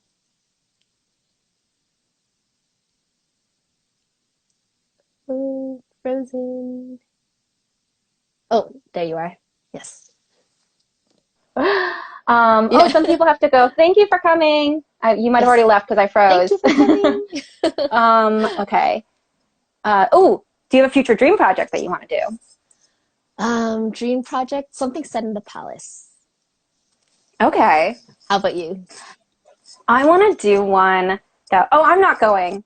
Sorry. Someone thought, no, I was saying goodbye to the people who had to go.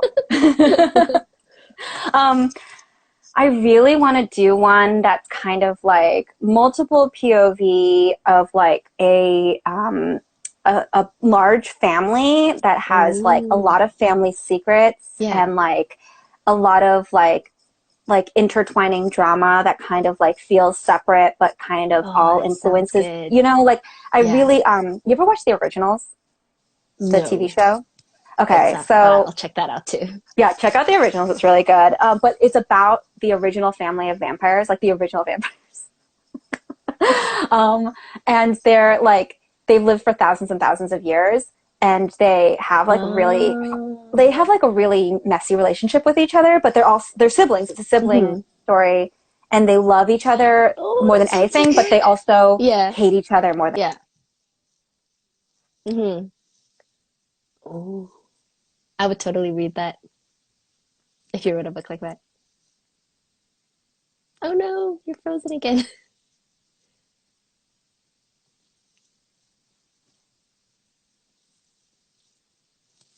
I'll just pour myself some tea.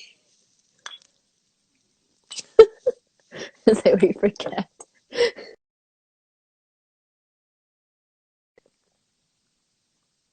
Oh, she left. Oh, okay. I guess we will end it here then. I know a few of you have asked a few more questions, so I'll just like answer those either on a separate time or on. Oh, there she is.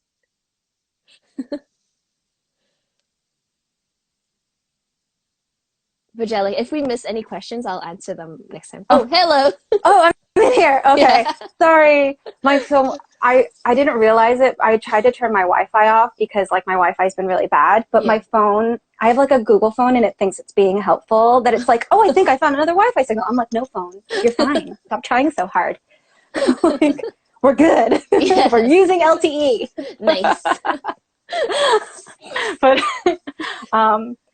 yeah. I don't know what's the last thing you heard, but I was pretty much done with my answer. Okay. I was just saying like, I want to read that book. Yeah. It's like, it's one of those books where I just don't think I have the ability yet, but I'll just like slowly work on it in small pieces. Yeah. But, let's see. Did we have, I think I'm behind on question taking. We had a few more, but like people keep asking more questions. It's amazing. Like I could answer. Yeah, you guys, thank you so much for the constant interaction. I mean, honestly, I thought there would be like 7 people in here. Yeah, I know, but like they're asking such good questions. I'm like, I want to answer them all. Like I think if we don't have the chance to, then I'll like, you know, answer it in like a post or something like that. Yeah, I mean, well, how about like if June hasn't answered your question, go to like her Instagram post about the launch and ask in the comments. So then you can like have it somewhere else, because I don't think you can see the chat after this is done. I have no idea. I don't know how this works. You know, I was thinking we should talk about recent books that we've read that we really liked, because I always like it when people do that. Okay. All right. All right, you go first. Recent books, do I have it here? Oh, I don't have it with me, but there's 2 debut books that I read. Lucky Ones by Liz Lawson. The Lucky Ones, that's really good. And All Your Twisted Secrets by Diana Urban. And I think, that was really good. And like one recent book that I read that's become like my all-time favorite is Little Fires Everywhere by Celeste Ning. Oh, it's so good. Yeah, that's a TV show. Yeah, Miller writes really good fight scenes. Oh, I'm excited. I saw it's a TV show. Yeah, it's now a TV show. It's on Netflix or Hulu. Hulu. Yeah, somewhere. Yeah. It's somewhere. It's on the internet, which is all you guys need to know.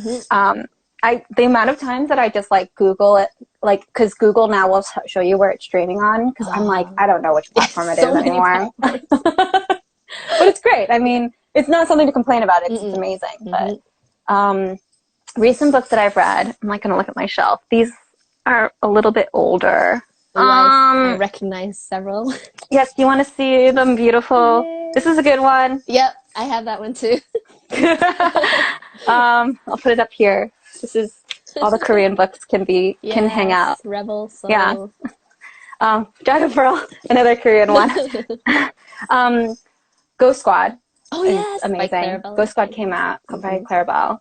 I don't think it's a surprise to anyone that I love that book. I mean, the thing is that like it's interesting have you felt this? Like, it's interesting being friends with authors right now because you'll support them no matter what. They're your friends.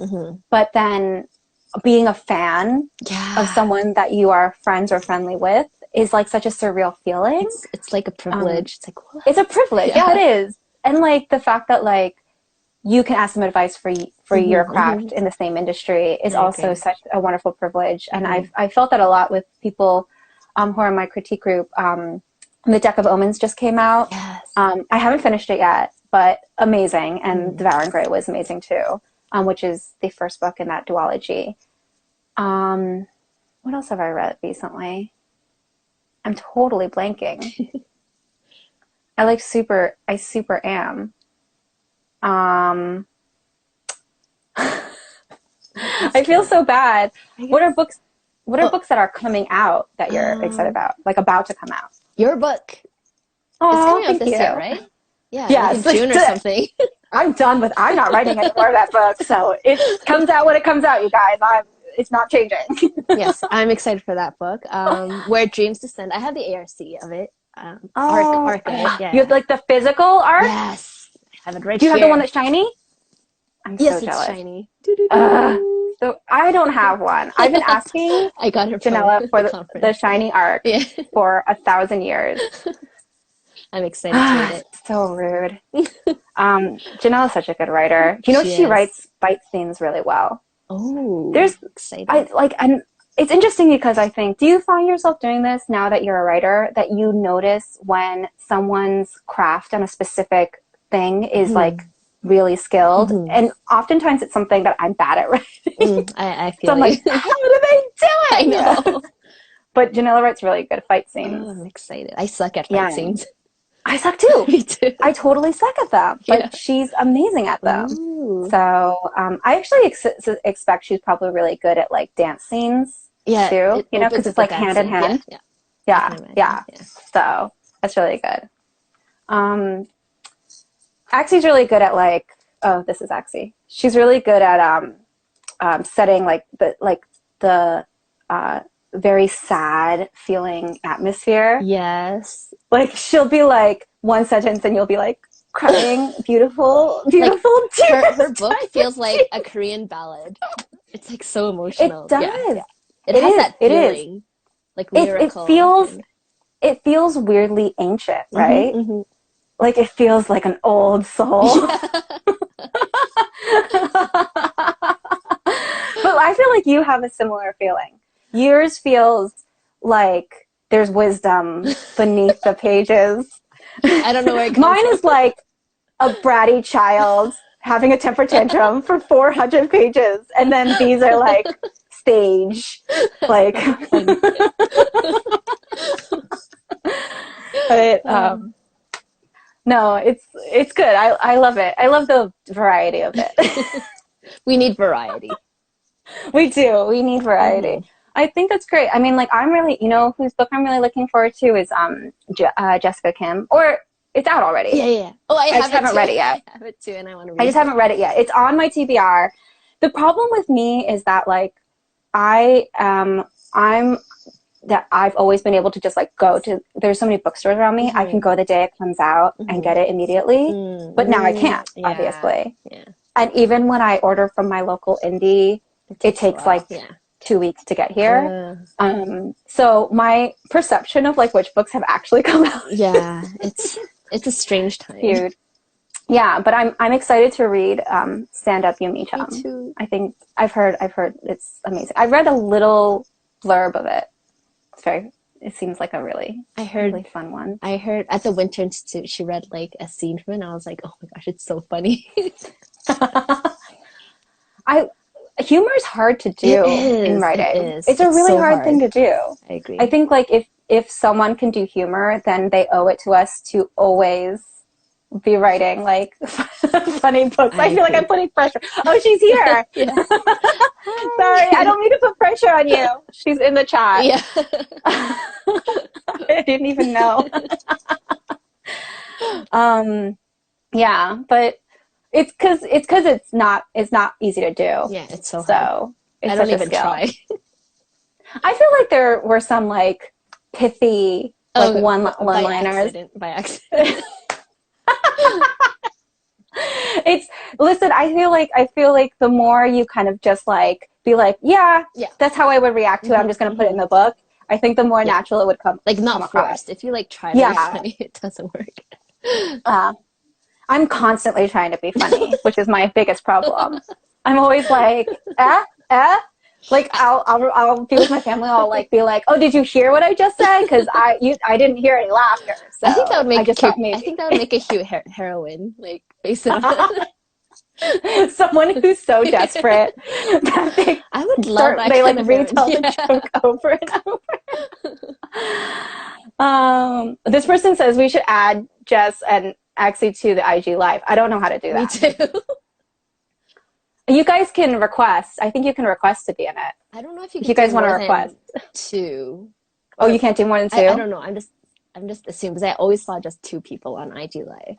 Maybe it's because they didn't understand how amusing it could be with 4 people talking at the same time.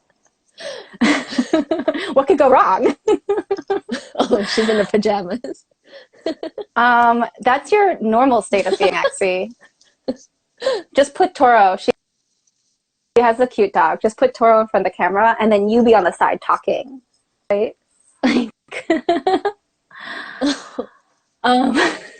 Our invitation has been declined.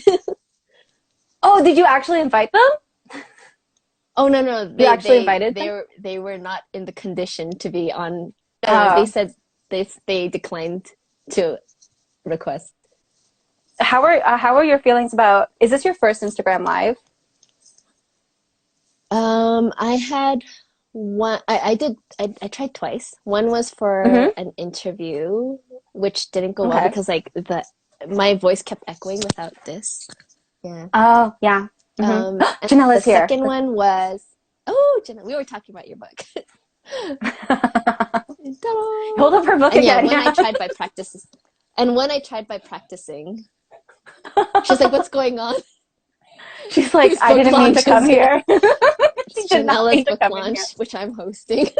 Yeah. Hi, welcome to the book launch of Where Dreams Descend. June, how do you think Janela wrote her book?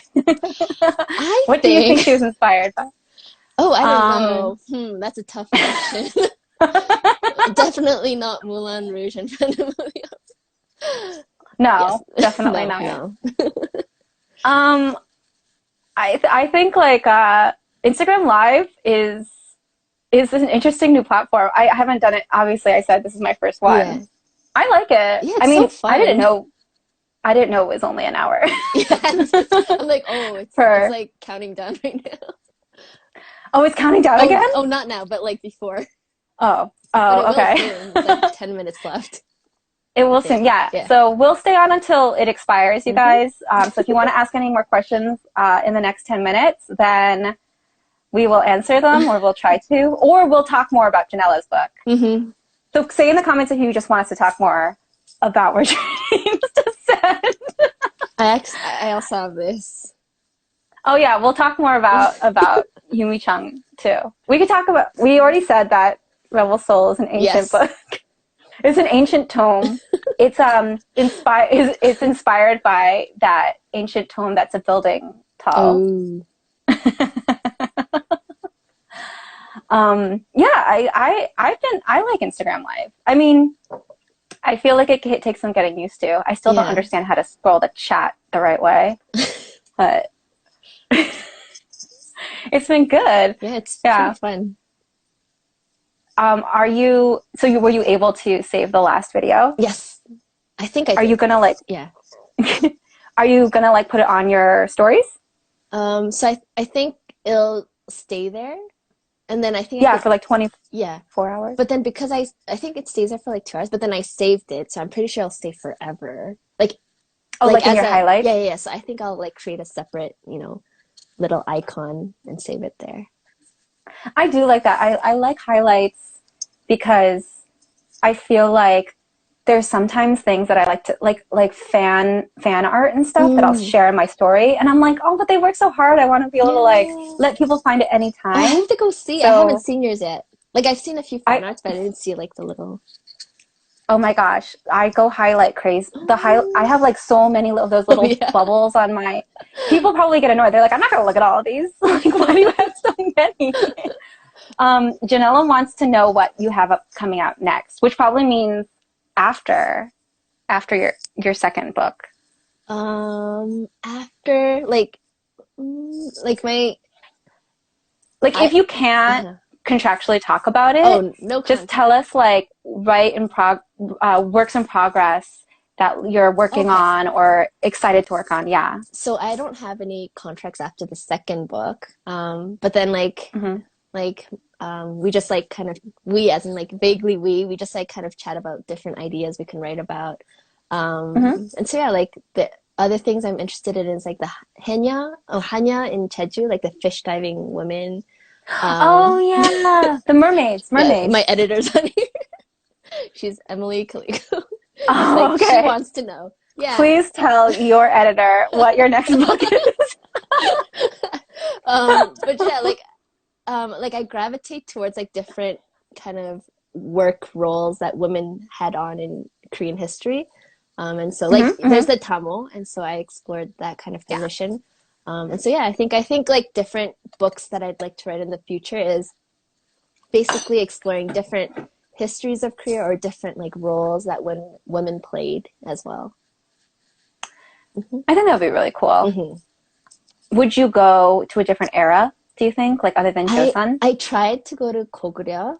It was so Mm-hmm. hard. I'm like because I didn't It's really watch hard. yeah, I didn't watch too much K-drama set in that period, and so it was hard to imagine like the costumes and like the furniture and stuff like that. And the history is The hard to find as well.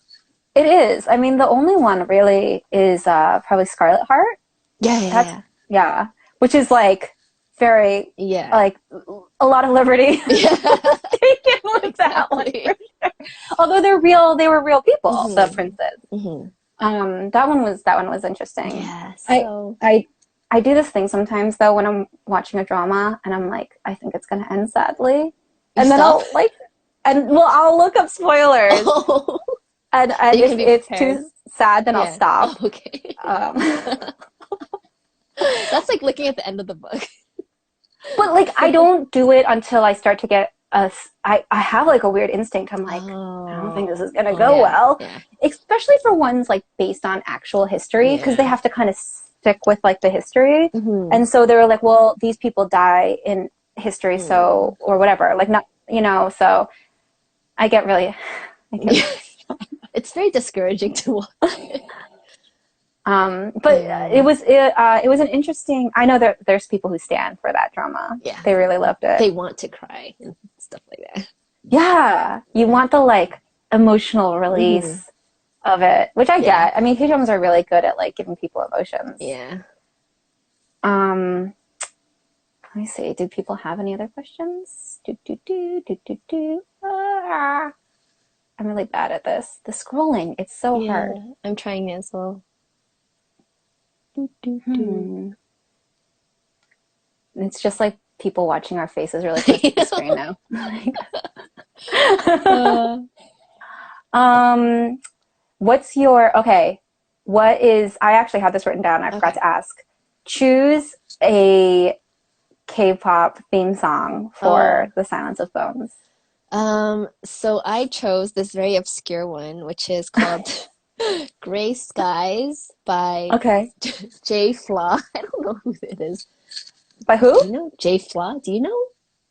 No, No. I don't know her too. But then I just heard her song, and it's just like about this girl who prefers gray skies over bright sunny days and violent seas Aww. over like calm oceans or whatever. I'm just like, Seoul is very kind of like contrary. Like she's outside of the mold.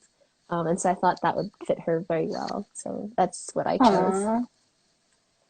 I like it. I like obscure references. I like confusing people with my answers. No. What would be the theme song for your next book? Um, what am I even listening to with my next one? I'm not really. Mm, I'm listening to more like saga soundtracks for that one. Oh, okay. Well, Yeah. which show? There's one called something with a clown. I don't know. With a clown? Yeah. I don't know. It's a clown something. But it's like, oh, Signal. Yes, Signal. Oh, Exie mentioned it. I Oh, always listen to Signal for all my books. really? Yeah.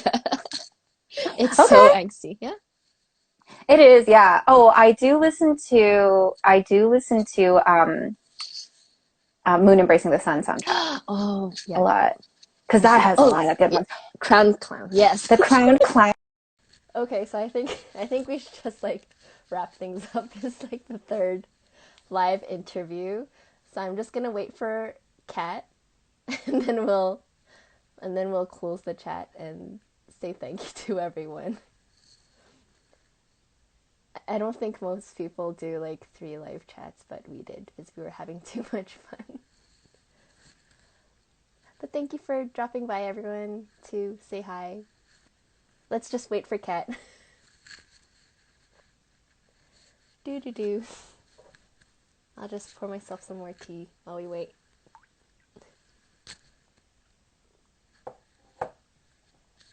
I hope you guys enjoyed our launch. We had way too much fun chatting. I think we've been chatting for like 2 hours now. Oh, this is green tea. Ah, that was fun. Or maybe Kat's not coming back. I'll wait for like 5 more minutes. And if not, I'll just assume that Kat has left. A little bit. Oh, thank you. I'm glad you guys enjoyed listening to the history of Korea. We were both nerding out on it. Yay! Is anyone else drinking tea or like coffee?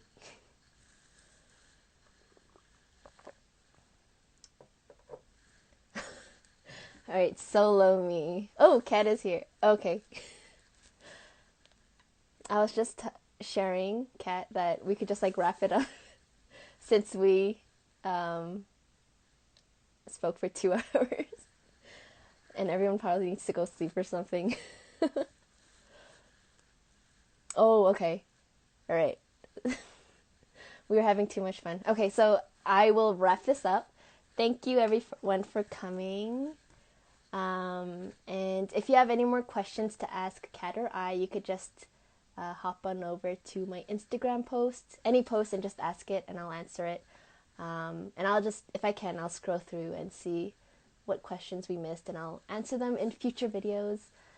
Thank you so much, and I will now awkwardly press the end button. Bye. Thank you.